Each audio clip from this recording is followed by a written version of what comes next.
কিন্তু অনেকে ঝোঁকে তালে আবার গোলটা ঠিকই দিয়েছে, কিন্তু কিন্তু ওই গোলটা জায়গা মতো হয়নি।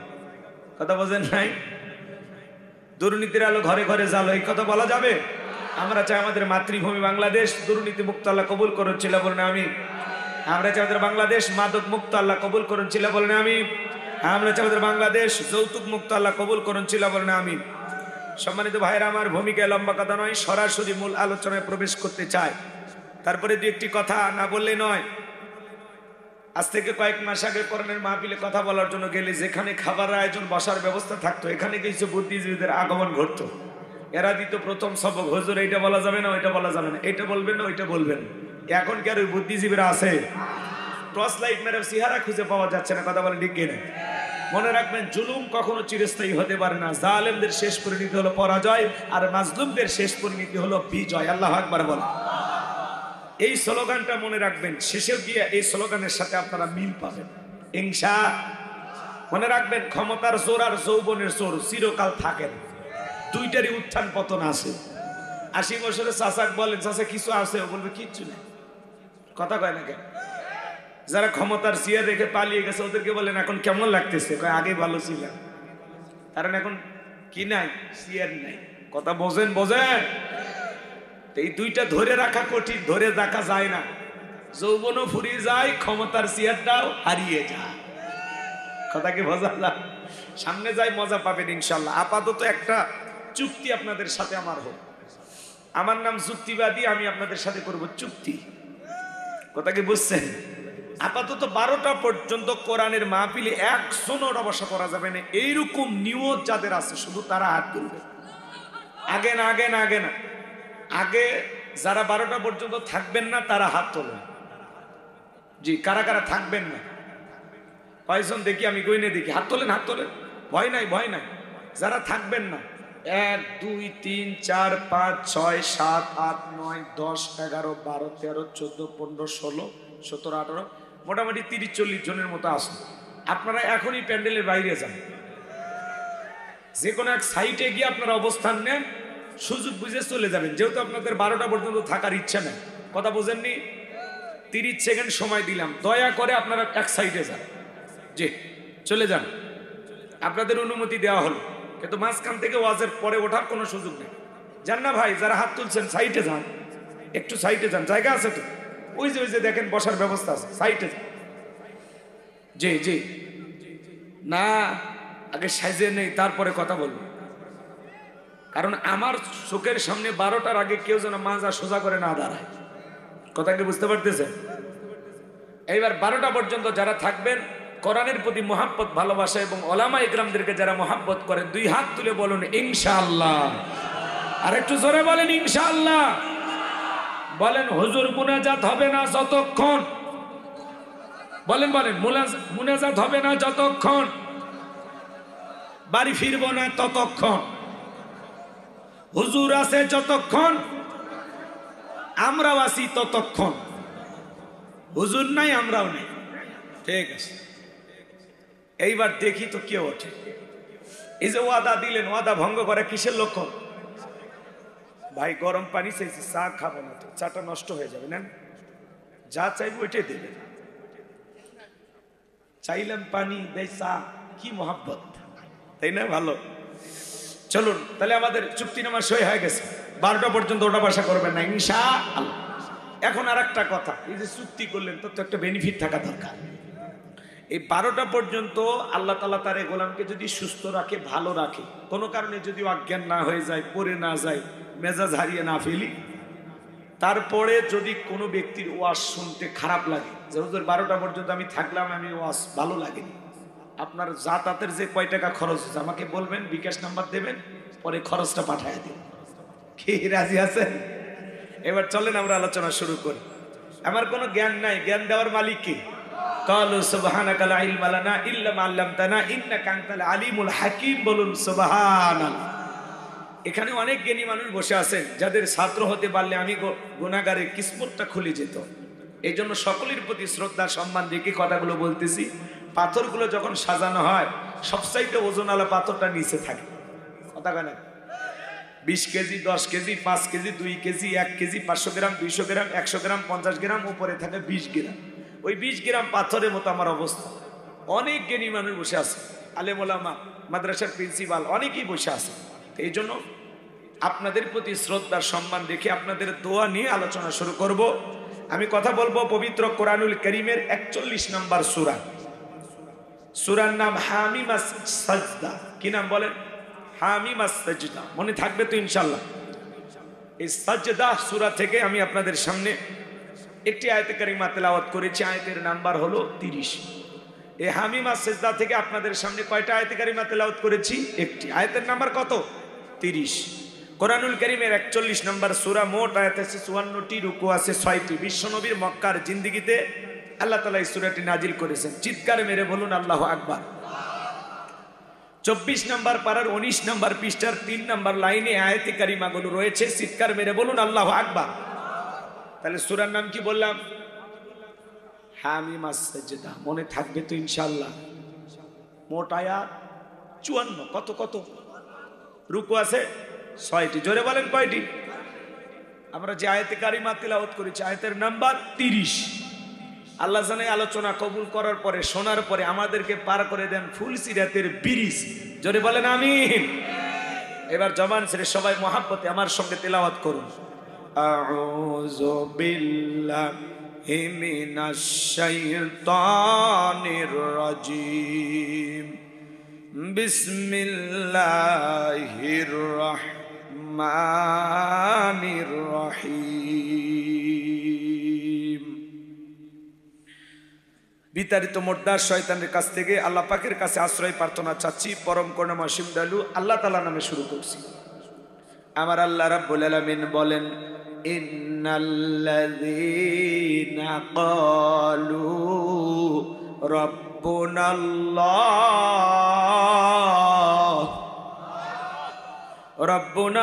রাব্বুনাল্লাহু সুম্মা ইসতাকামু তাতানাজ্জালু আলাইহিমুল মালাইকাতু আল্লা তাখাফু ওয়ালা তাহজানু ওয়া আবশিরু বিল জান্নাহ বিল-জান্নাতিল্লাতী কুনতুম তুআদুন।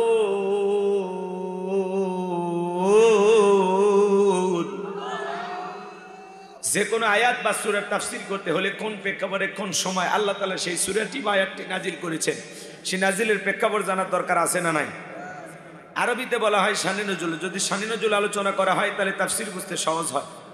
তাহলে নবীজির উপরে কোন প্রেক্ষাপটে কোন সময় আল্লাহ তাআলা সূরা কাউসার নাজিল করেছেন, সূরা এদিকে খেয়াল করেন, আয়াতে কারিমাটি নাজিল করেছেন, সেই নাজিলের প্রেক্ষাপটটা আমাদের জানার দরকার আছে না না? জোরে বলেন। তাহলে কোন, এদিকে খেয়াল করেন, কোন সূরা বা কোন আয়াতে কারিমা কোন সময় কোন প্রেক্ষাপটে কিভাবে আল্লাহ তাআলা তার হাবিবের উপরে নাজিল করেছেন, সেই নাজিলের সময়কালটা কেমন ছিল, প্রেক্ষাপটটা কেমন ছিল, সময়কালটা কেমন ছিল জানার দরকার নাই? যদি শানে নজুল আলোচনা করা হয় তাহলে তাফসীর বুঝতে সহজ হয়। চিৎকার মেরে বলেন আল্লাহু আকবার। তাহলে কোন সময় নবীজির উপরে আয়াতে কারিমাগুলো নাজিল করেছিলেন আল্লাহ তাআলা, আমি কি একটু বলবো? প্রেক্ষাপটটা একটু তুলে ধরবো। আমার ভাইয়েরা, নবীর প্রিয় দুইজন মানুষ মাত্র 3 দিনের ব্যবধানে মারা গেলেন। আম্মা জানা খাদিজাতুল কুবরা রাদিয়াল্লাহু তাআলা আনহা মারা গেলেন, চাচা আবু তালেব মারা গেলেন। নবী আমার ব্যথিত হৃদয় নিয়ে যখন তায়েফের মানুষকে দাওয়াত দেওয়ার জন্য চলে গেলেন, তায়েফের তরুণেরা, যুবকেরা বিশ্বনবীর দাওয়াত গ্রহণ না করে নবীজির জান্নাতি শরীর মোবারকে বৃষ্টির মতো পাথর নিক্ষেপ করলেন। নবী আমার অজ্ঞান হয়ে হুঁশ হারায় জমিনের ওপরে পড়ে থাকলেন। নবীর প্রিয় সাহাবী হযরতে যায়েদ বিন হারেসা বলেন, অনেক কষ্টে নবীজির দেহ থেকে পাথরগুলো আমি সরায় ফেললাম। নবী আমার ডেকে বলে, যায়েদ আমার একটু ওযু বানায় দিবেন, নামাজ আদায় করব। হযরতে যায়েদ ডেকে বলেন, নবীজির পা থেকে যখন আমি জুতা মোবারক খুলতে গেলাম, আমি তাকায় দেখি নবীজির পায়ের ভিতরে রক্তগুলো জমাট বেঁধে আছে। অনেক কষ্টে নবীজির পা থেকে আমি জুতাগুলো খুললাম। বিশ্বনবী নামাজ আদায় করলেন, আসমান থেকে জিবরাইল এসে বলে, নবী আপনি শুধু একবার অর্ডার দেন। আসমান থেকে অসংখ্য ফেরেশতা এসেছে, পাহাড় চাপা দিয়ে তায়েফের মানুষকে আজকে বিদায় করে দেবে। নবী আমার ডেকে বলে, জিবরাইল পাহাড় চাপা দিয়ে তায়েফের মানুষগুলোকে যদি বিদায় করে দাও, আমি কার কাছে কালেমার দাওয়াত পৌঁছাবো? আমি তায়েফের মানুষদেরকে মাফ করে দিয়েছি। এরপরে নবীজি তায়েফের মানুষের পক্ষ নিয়ে আল্লাহর কাছে দোয়া করে বলেন, আল্লাহ তায়েফের মানুষেরা না চিনে আমাকে পাথর নিক্ষেপ করেছে, আল্লাহ তায়েফের মানুষের উপরে কোনো আযাব গজব দিবেন না। আমি তায়েফের মানুষদেরকে মাফ করে দিলাম, আল্লাহ আপনিও তায়েফের মানুষদেরকে মাফ করে দেন, বলুন সুবহানাল্লাহ। এই জন্য নবীজিকে বলা হয়, ওয়ামা আরসালনাকা ইল্লা রাহমাতাল লিল আলামিন। নবী হলো সমগ্র জাতির জন্য রহমত। রহমত স্বরূপ আল্লাহ তাকে প্রেরণ করেছেন। মানব দানব জিন ইনসান সকলের জন্য নবী হলেন রহমত স্বরূপ। সুবহানাল্লাহ। যেখানে আল্লাহ রব সেখানে নবী রহমত। সুবহানাল্লাহ সুবহানাল্লাহ। ক্ষত বিক্ষত দেহ নিয়ে নবীজি ফেরত আসলেন। এখানে কিছু লম্বা ঘটনা আছে, আমি ওই দিকে যাব না, তাহলে আলোচনাটা লম্বা হবে। আমার একটা টার্গেট আছে, সেই টার্গেট অনুযায়ী যেতে হবে। শোনেন, আসমান থেকে 19 দিন পর্যন্ত জিবরাইল আসে না, নতুন কোন আয়াতে কারিমা নাজিল হয় না, কোন আয়াত নাজিল হয় না, কোন সূরা নাজিল হয় না। কাফেরা তখন সমালোচনা শুরু করে দিল, সাহাবা ইকরামদেরকে ধরে আর ডেকে বলে, কি ব্যাপার তোমাদের নবী মুহাম্মদ সাল্লাল্লাহু আলাইহি ওয়াসাল্লাম, বলে নবীর নাম শোনা মাত্রই বলবেন সাল্লাল্লাহু আলাইহি ওয়াসাল্লাম, একবারও যেন বলা লাগে না। আমার ভাইয়েরা, কাফেরা ডেকে বলে, ও নবীর সাহাবীরা, কি ব্যাপার তোমাদের নবী তো নতুন কোন আয়াত বা সূরা পাঠ করে শোনায় না, নাকি তার উপরে যে জিন ভর করেছিল যে সেই জিনটা বিদায় নিয়েছে? চিৎকার মেরে বলুন নাউজুবিল্লাহ। ডেকে বলে, ও নবীর সাহাবীরা, নাকি নবীর আল্লাহ তাকে ভুলে গেছেন? এই কথাগুলো বলে যখন তারা সমালোচনা শুরু করতে লাগলেন, সাহাবা ইকরাম মনে মনে কষ্ট পায়, কিন্তু বিশ্ব নবীর কাছে কেউ কষ্টের কথাগুলো স্বীকার করে না, কেউ বলার সাহস পায় না। 19 দিন পরে আল্লাহ তাআলা তখন জিবরাইলের মাধ্যমে এই পাওয়ারফুল আয়াতে কারিমাগুলো নাজিল করলেন। চিৎকার। আমার আল্লাহ রাব্বুল আলামিন বলেন, ইন্নাল্লাযীনা ক্বালু রাব্বুনাল্লাহ, নিশ্চয়ই যারা বলে আমি তাদের রব, আমাদের রব কে? সুম্মাস্তাকামু, এই কথার উপরে যারা ইস্তেকামাত থাকে, তাতানাজ্জালু আলাইহিমুল মালাইকা, আসমান থেকে তাদের উপরে ফেরেশতা নাজিল হয়। ফেরেশতা নাজিল হয় 3 সময়। জোরে বলেন কয় সময়? কোন কোন সময় জানার দরকার নাই, শোনেন। এরপরে ফেরেশতা এসে বলে, আল্লাহ তাখাফু, ভয় পেও না, ওয়ালা তাহজানু, চিন্তা করো না, ওয়া আবশিরু বিল জান্নাতিল্লাতী কুনতুম তুআদুন। তোমাদেরকে যে জান্নাতের প্রতিশ্রুতি দেওয়া হয়েছে, যেই জান্নাতের ওয়াদা দেওয়া হয়েছে, সেই জান্নাত পেয়ে তোমরা আনন্দিত হও, সেই জান্নাত তোমরা গ্রহণ করো। চিৎকার মেরে বলুন সুবহানাল্লাহ। এটা হলো আয়াতের সরল অনুবাদ, ভালো করে বুঝবেন। আল্লাহ কি বলেন, ইন্নাল্লাযীনা ক্বালু রাব্বুনাল্লাহ, নিশ্চয়ই যারা বলে আমাদের রব আল্লাহ, সুম্মাস্তাকামু, এই কথার উপরে যারা ইস্তেকামাত থাকে, দৃঢ় থাকে, মজবুত থাকে। এদিক খেয়াল করেন, ঝিনাইদহবাসী, রাস্তার 2 ধারে আপনারা গাছ লাগান না? কথা কয় না। আমি করব আওয়াজ, আপনারা দেবেন আওয়াজ, জবাব দিবেন ঠিক ঠিক, আলোচনা হবে কমপ্লিট। শ্রোতাদের স্পিরিটে বাড়ে, বক্তার হিট, আলোচনা হবে জায়গা মতো ফিট। আগে বলতাম কিছু আছে প্যান্ডেলে, কিছু আছে অ্যাঙ্গেলে, এখন আর অ্যাঙ্গেলে না, যা বলবো সব ডাইরেক্ট। খালি একটু শুরু করতে দেন, চতুর্দিকে আটঘাট বাঁধতে নেই, তারপরে মজা বুঝবে। রাগ করেন? তাকবীর দেন, লিল্লাহি তাকবীর। আমার ভাইয়েরা, গভীর মনোযোগ দিয়ে কথাগুলো শুনবেন বাজান। রাস্তার 2 ধার দিয়ে আপনারা গাছ লাগান। যখন ঝড় আসে, আইলা নার্গিস হুদু সনি ফনি মিক্সাও মিথিলি ডানা মানা, নানান ধরনের ঘূর্ণিঝড় আসে বাজান।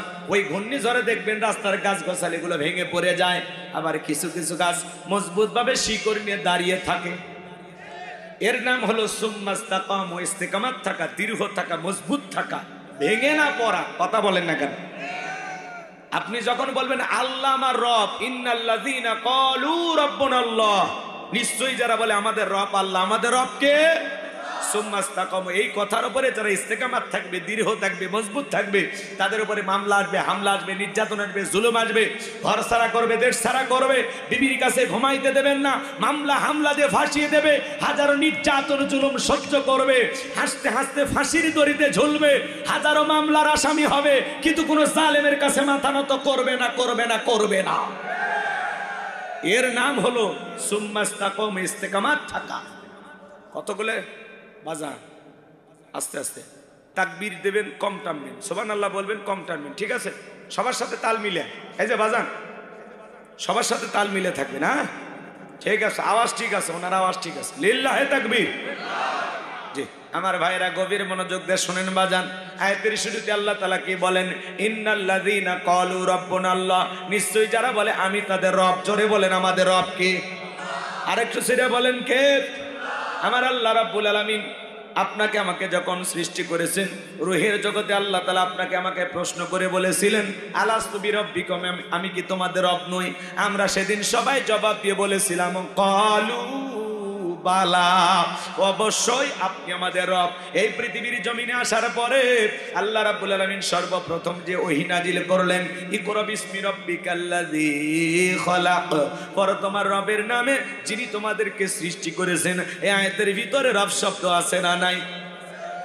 রবের জ্ঞান শিক্ষা দেওয়া হয় কোথায়? স্কুল কলেজ নাকি মাদ্রাসায়? সন্তানদেরকে মাদ্রাসায় পড়ানোর দরকার আছে না নাই? ছোট ছোট মাদ্রাসায় বাচ্চাগুলো মাদ্রাসায় পড়ে, বসে বসে পেশাব করে, কি সুন্দর ঢিলেগুলো ব্যবহার করে, বাড়িতে এসে মাকে সালাম দেয়, বাবাকে সালাম দেয়, আত্মীয় স্বজনকে দেখে সালাম দেয়, কি সুন্দর আদব কায়দা, দেখেই মনটা ভরে যায়। কথা বলেন ঠিক কিনা? আর কত ছেলে কলেজে পড়াশোনা করে, বাড়িতে এসে পালসার গাড়ি নিয়ে ঘোরাফেরা করে, পেশাব লাগলে রাস্তার মধ্যে গাড়িটা ব্রেক করে সেন্টার টান দিয়া কুকুরের মতো দাঁড়িয়ে থেকে পেশাব করে, বসেও না। ছোট বাচ্চা মাদ্রাসায় পড়ে, ওস্তাদ বলেছে বাবা দাঁড়িয়ে পেশাব করা হারাম। এই পেশাব থেকে পবিত্রতা অর্জন না করার কারণে অনেক মানুষকে কবরের শাস্তি ভোগ করতে হবে। শুধুমাত্র পেশাব থেকে পবিত্রতা অর্জন না করার কারণে অনেক মানুষের কবরের ভিতরে কি হবে? আযাব হবে, শাস্তি হবে। কথা বলে না কেন? পেশাব করে হয় পানি নেবেন, না হলে টিস্যু নেবেন, না হলে মাটি নেবেন। কথা বলেন। ঠেকা কাজ প্রয়োজন হলে বালু দিয়ে হলেও সারা লাগবে। বোঝেন নাই? এই ওয়াজ শুনে একজন হেঁটে যাচ্ছে, হঠাৎ করে পেশাব লাগছে, রাত 2টা বাজে, কি করবে? রাস্তার মধ্যে বসে পড়ছে, পেশাব করতেছে আর মনে মনে করতেছে, চিন্তা ভাবনা করতেছে, টিস্যু নাই, মাটিও নাই, পানিও নাই, কি করি? হুজুর বলছে শেষ কাজ হলো বালু মাটি দিয়ে হলো ঠেকা কাজটা বাড়ি দেওয়া। অন্ধকার রাত, রাস্তার বালু জোড়ায় জায়গা মতো দিছে, কিছু ছিল লাল পিঁপড়ে, ইঞ্জেকশন দেওয়া শুরু করছে। তখন বলতেছে এই জন্য তো আমি হুজুরদের দেখতে পারি না, হুজুরদের ওয়াজ শুনতে ভালো লাগে না। দোষ কি হুজুরের না আমার আমলের? টর্চ লাইট মেরে দেখার দরকার আছে না? না আমার ভাইয়েরা, এজন্য সন্তানকে মানুষের মতো মানুষ বানাইতে হলে মাদ্রাসায় পড়াইতে হবে। কথা বলেন, কথা বলেন। যে সন্তানগুলো মাদ্রাসায় পড়ে এরা হয় আদবওয়ালা, আখলাকওয়ালা, দেশের সত্যিকারের নাগরিক। আর কলেজ বিশ্ববিদ্যালয়ে যা দেখেন খালি মারামারি আর মারামারি। এই যে আমাদের ভাই হাসনাত আব্দুল্লাহ এই জুলাইয়ে সবচাইতে অগ্রহণী ভূমিকা পালন করেছেন। যেই প্রিয় ভাই হাসনাত আব্দুল্লাহ মাথার মধ্যে সেজদার দাগ, সে হাসনাত আব্দুল্লাহ আজকে বক্তব্য দিয়ে বলেছেন ক্ষমতার লোভ দেখিয়ে লাভ নাই, যতক্ষণ পর্যন্ত ওই সমস্ত স্বৈরাচারদের বিচার না হবে ততক্ষণ পর্যন্ত আমাদের আন্দোলন থামবে না। বলেন আল্লাহু আকবার। এই হাসনাত আব্দুল্লাহ ভাইকে গতকালকে ঢাকা বিশ্ববিদ্যালয় অনেক ভাইয়েরা তাকে আহত করার চেষ্টা করেছেন, আঘাত করেছেন। আমরা বলতে চাই যে হাসনাত আব্দুল্লাহর অবদানকে আপনারা ভুলে যাবেন না। এই সার্জিস আর হাসনাত আব্দুল্লাহ বুক টান টান করে জালেমের বিরুদ্ধে লড়াই করেছেন। কথা বলে ঠিক না? এদের অবদান এত তাড়াতাড়ি ভুলে গেলে হবে না। তাহলে আমরা হব নিমুখারাম। কথা বলে ঠিক না? আমরা হব অকৃতজ্ঞ। খবরদার হাসনাত আব্দুল্লাহর দিকে বাঁকা চোখে তাকাবেন না। এই তরুণেরা আমাদেরকে লড়াই করা শিখিয়েছেন, এই তরুণেরা আমাদেরকে সাহস জুগিয়েছেন। কথা বলে ঠিক না? এই যুবকরা যতদিন জেগে থাকবে পথ হারাবে না বাংলাদেশ। এই যুবকদের হাতে আমাদের লাল সবুজের পতাকা নিরাপদে থাকবে। কথা বলে ঠিক না? এই যুবকেরা আগামীর বাংলাদেশের নেতৃত্ব দেবে। কথা বলে ঠিক না? হাসনাত আব্দুল্লাহর কথাগুলো ভালো লাগছে। বলে যতক্ষণ পর্যন্ত এই দেশের ওপর পর্যায়ে যারা ক্ষমতায় ছিল, যাদের ইশারায় জুলাই গণহত্যা চালানো হয়েছে, এদের বিচার না হওয়া পর্যন্ত আমরা শান্ত হব না। বিদায় ক্ষমতার লোভ দেখিয়ে লাভ নাই। হাসনাত আব্দুল্লাহ বলেছেন, অনেকে বলে আমি শত শত কোটি টাকা খেয়েছি, 1 টাকার দুর্নীতি যদি প্রমাণ করতে পারেন জীবনে কোনোদিন মিডিয়ার সামনে মুখ দেখাবো না। আল্লাহু আকবার বলেন। সময়ের সাহসী সন্তান হাসনাত আব্দুল্লাহ আর সার্জিস আলম, কথা বলেন ঠিক কিনা? এই তরুণদের জন্য আমাদের দোয়া ভালোবাসা আছে না নাই? হ্যাঁ, এই জুলাইয়ের গণ অভ্যর্থনে সবচাইতে বড় ভূমিকা পালন করেছিলেন এই তরুণেরা। এই জন্য এদের সাথে খারাপ ব্যবহার করবেন না। ঢাকা বিশ্ববিদ্যালয়ে যে সমস্ত শিক্ষার্থী ভাইয়েরা তার সাথে বেয়াদবি করেছেন, আমরা বলবো আমাদের এই ভাইয়ের অবদান আপনারা ভুলে যাবেন। আজকে বড় বড় কথা বলতেছেন, একটু সময় চিন্তা করেন যে কয়েক মাস আগে অবস্থাটা কেমন ছিল। এই জন্য লড়াই তো তখন করতে পারেননি। এখন এই তরুণ যুবকদের দিকে বাঁকা চোখে দেখাবেন না। এদের উপরে মাঝে মাঝে হামলা করা হয় পরিকল্পিতভাবে, কথা বলে ঠিক কিনা? এক শ্রেণীর মানুষ চায় এই তরুণীরা দুনিয়ার জমিন থেকে বিদায় হয়ে যায়। নানামুখী ষড়যন্ত্র তাদের বিরুদ্ধে চলমান। আমরা বলতে চাই, যারা বন্দুকের নলের সামনে বুক পেতে ধরে এদেরকে মরণের ভয় দেখায় লাভ নাই, কথা বলে ঠিক কিনা? এই হাসনাত আব্দুল্লাহ, সার্জিস আলম, এদেরকে হত্যা করার পরিকল্পনা যারা করে, বিভিন্ন জায়গায় অপমান করার চেষ্টা করে, তাদের গায়ে যারা হাত তোলার চেষ্টা করে, আমরা বলতে চাই এরা বন্দুকের নলের সামনে লড়াই করেছে, তোমাদের সামনেও লড়াই করবে। এরা মাথা নত করবে না। এরা হলো সময়ের সাহসী সন্তান। লিল্লাহে তাকবীর। আমার ভাইয়েরা, এই জন্য আমরা মিলেমিশে একটা নতুন বাংলাদেশ গড়তে চাই, যেই দেশে মারামারি থাকবে না, খুন ধর্ষণ টেন্ডারবাজি চাঁদাবাজি থাকবে না, কথা বলেন ঠিক কিনা? ক্ষমতার লোভে পইরা কেউ কাউকে হত্যা করবে না, এমন একটা সুন্দর বাংলাদেশ আমরা চাই, কথা বলেন ঠিক কিনা? সামনের দিকে যাই আমার ভাইয়েরা। আমি যে কথা বলতে চাচ্ছিলাম বাজান, তাহলে সন্তানকে মানুষের মতো মানুষ বানাইতে হলে মাদ্রাসায় পড়ানোর দরকার আছে না নাই? আর কলেজ বিশ্ববিদ্যালয়ের দিকে তাকায় দেখেন, মাঝে মাঝে শিক্ষককে পেটাইয়া কাপড় খুলে ল্যাংটা করে, পিটায়া স্যারকে বন্দি করে রেখে দেয়। আর মাদ্রাসার দিকে তাকায় দেখেন, ওস্তাদকে মারা দূরের কথা, ওস্তাদের পায়ে অজুর পানি ঢেলে দেয়। এজন্য সন্তানকে মানুষের মতো মানুষ বানাতে চাইলে কোরআন সুন্নাহর বিকল্প কোনো পদ্ধতি নাই। কোরআন সুন্নাহর জ্ঞান আগে সন্তানদের ভিতরে ঢোকায় দেন, এরপরে বাকি যা শিক্ষা দেওয়ার দেন, আমাদের আপত্তি নাই। ডাক্তার ইঞ্জিনিয়ার বানানো আপত্তি নাই। আগে সন্তানকে মানুষের মতো মানুষ বানাইতে চাইলে কোরআনের জ্ঞান, কোরআন সুন্নাহর জ্ঞান তাদের শিখানোর দরকার আছে না নাই? এই জন্য আল্লাহ বলেন, ইকরা বিসমি রাব্বিকাল্লাযী খলাক, পড়ো তোমার রবের নামে যিনি তোমাদেরকে সৃষ্টি করেছেন। তাহলে প্রত্যেকটা মুসলমানের উচিত তার সন্তানদেরকে রবের জ্ঞান শিক্ষা দেওয়া। কি সন্তানদেরকে মাদ্রাসায় পাঠাবেন না? পাঠাবেন তো ইনশাআল্লাহ। আল্লাহ কবুল করুন, চিল্লা বলুন আমিন। এরপরে পবিত্র কোরআনুল কারীমের 1 নম্বর সূরা, সূরাতুল ফাতিহার 1 নম্বর আয়াত, জবান ছেড়ে সবাই বলুন আলহামদুলিল্লাহি রাব্বিল আলামিন। সমস্ত প্রশংসা, যাবতীয় প্রশংসার একমাত্র মালিক তিনি, সৃষ্টিগুলো রব, আমাদের প্রতিপালক, আমাদের আল্লাহ যিনি। এই আয়াতের ভিতরে রব শব্দ আছে না নাই? আপনি আমি যখন এই যে খেলকন রুকুতে চলে যাই, কি তাসবিহ পাঠ করি? সুবহান রাব্বিয়াল আযীম, সুবহান রাব্বিয়াল আযীম। রব শব্দ আছে না নাই? রুকু হতে দাঁড়ানোর সময় কি বলি? সামিআল্লাহু লিমান হামিদা, রব্বানা লাকাল হামদ। রব শব্দ আছে না নাই?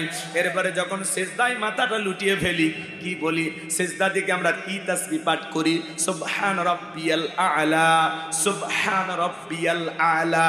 কিছু কিছু মানুষ খালি দেখবেন সুবহানাল্লাহ কয় না, সবিনের তেল কয়, আল্লাহ ভালো জানে। স্পষ্ট করে বলতে হবে সুবহান রাব্বিয়াল আ'লা, সুবহান রাব্বিয়াল আ'লা।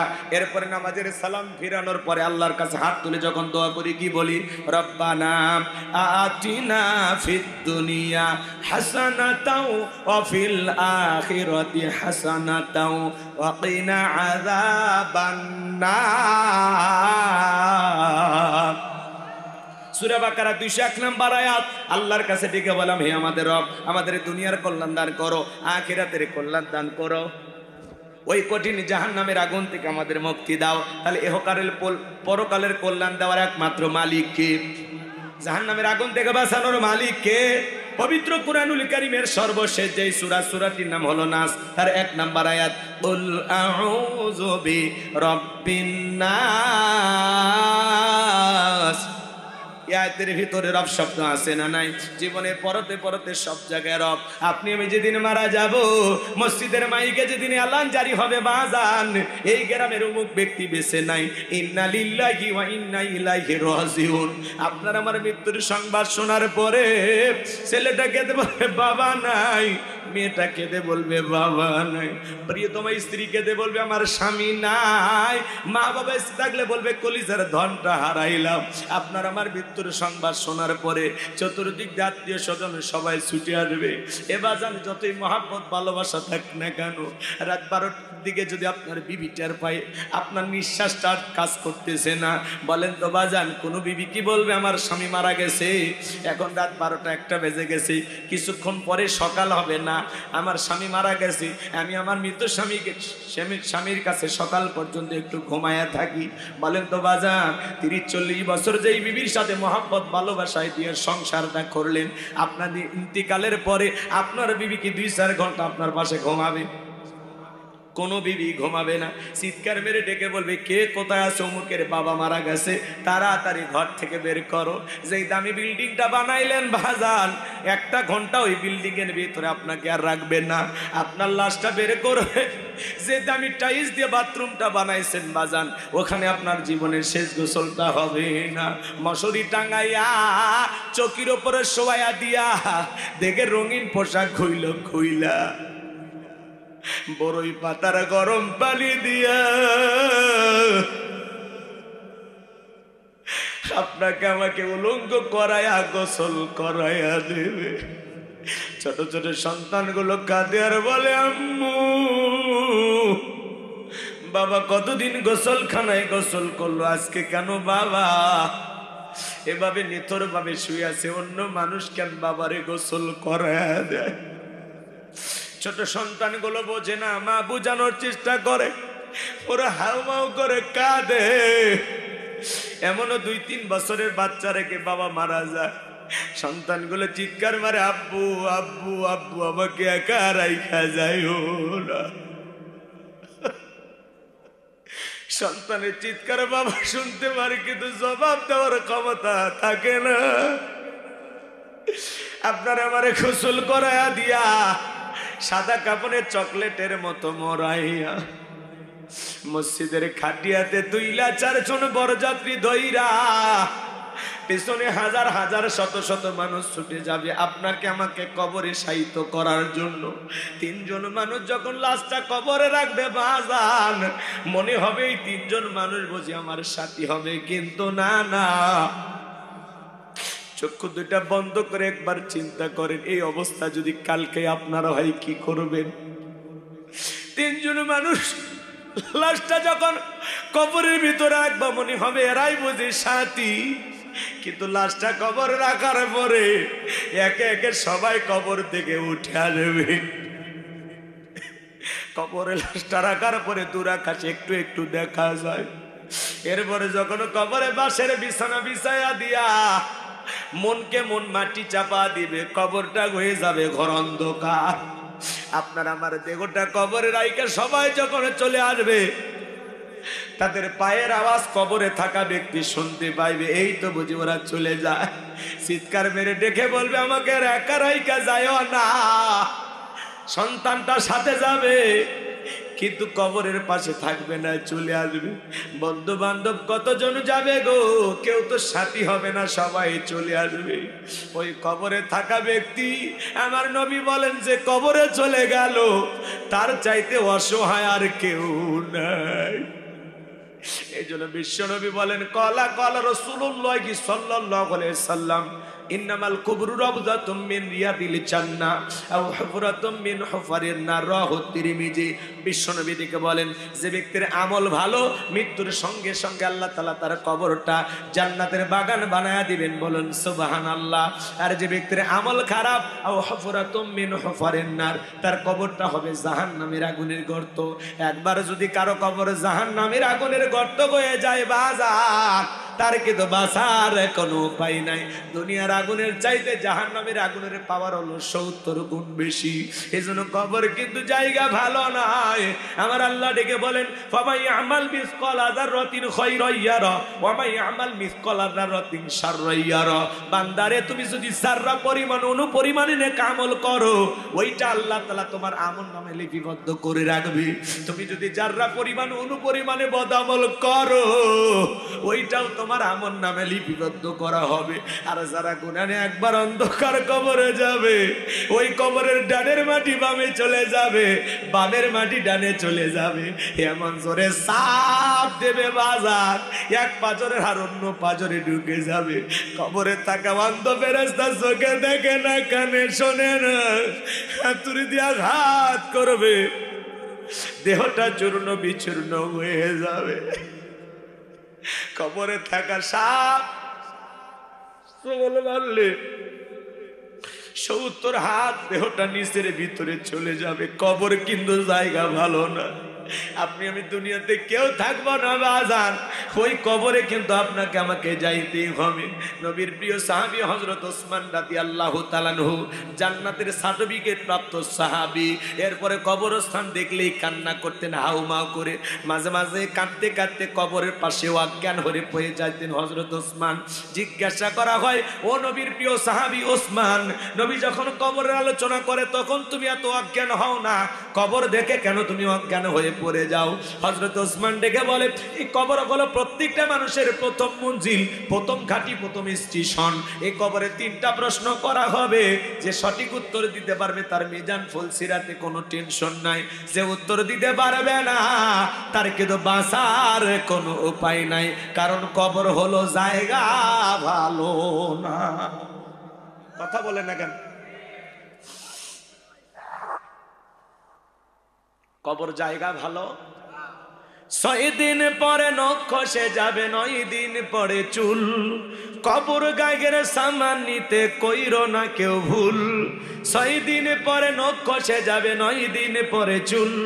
কবর গায়ের সামান নিতে কইরো না কেউ ভুল। কবর জায়গা ভালো নয়, কবর জায়গা ভালো নয়। আমল দিয়ে কবর গৃহ সাজিয়ে নিতে হয়। 17 দিনে পেট পেটে শেষ পোকার খাদ্য হবে। 60 দিন পরে গোস্ত থাকবে না, কঙ্কাল পরে রবে।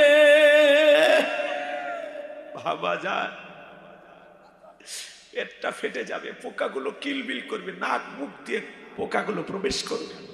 সুন্দর চুল, সুন্দর গোস্ত, চামড়া সব খসে যাবে। কি দুর্গন্ধ! মাঝে মাঝে কত মানুষের কবর ভেঙে যায়, লাশটা পচে গেলে কি দুর্গন্ধ বের হবে। আল্লাহ, আমাদের কবর যেন এরকম না হয়। আল্লাহ, আমলের মেডিসিন নিয়ে যেন আমরা ঘুমাইতে পারি। কয়েকদিন আগে এক হাফেজ সাহেবের লাশ পাওয়া গেছে, 12-14 বছর আগে দাফন করেছে। যেমন লাশ তেমনি আছে। 17 দিনে পেট পেটে শেষ পোকার খাদ্য হবে। 60 দিন পরে গোস্ত থাকবে না, কঙ্কাল পরে রবে।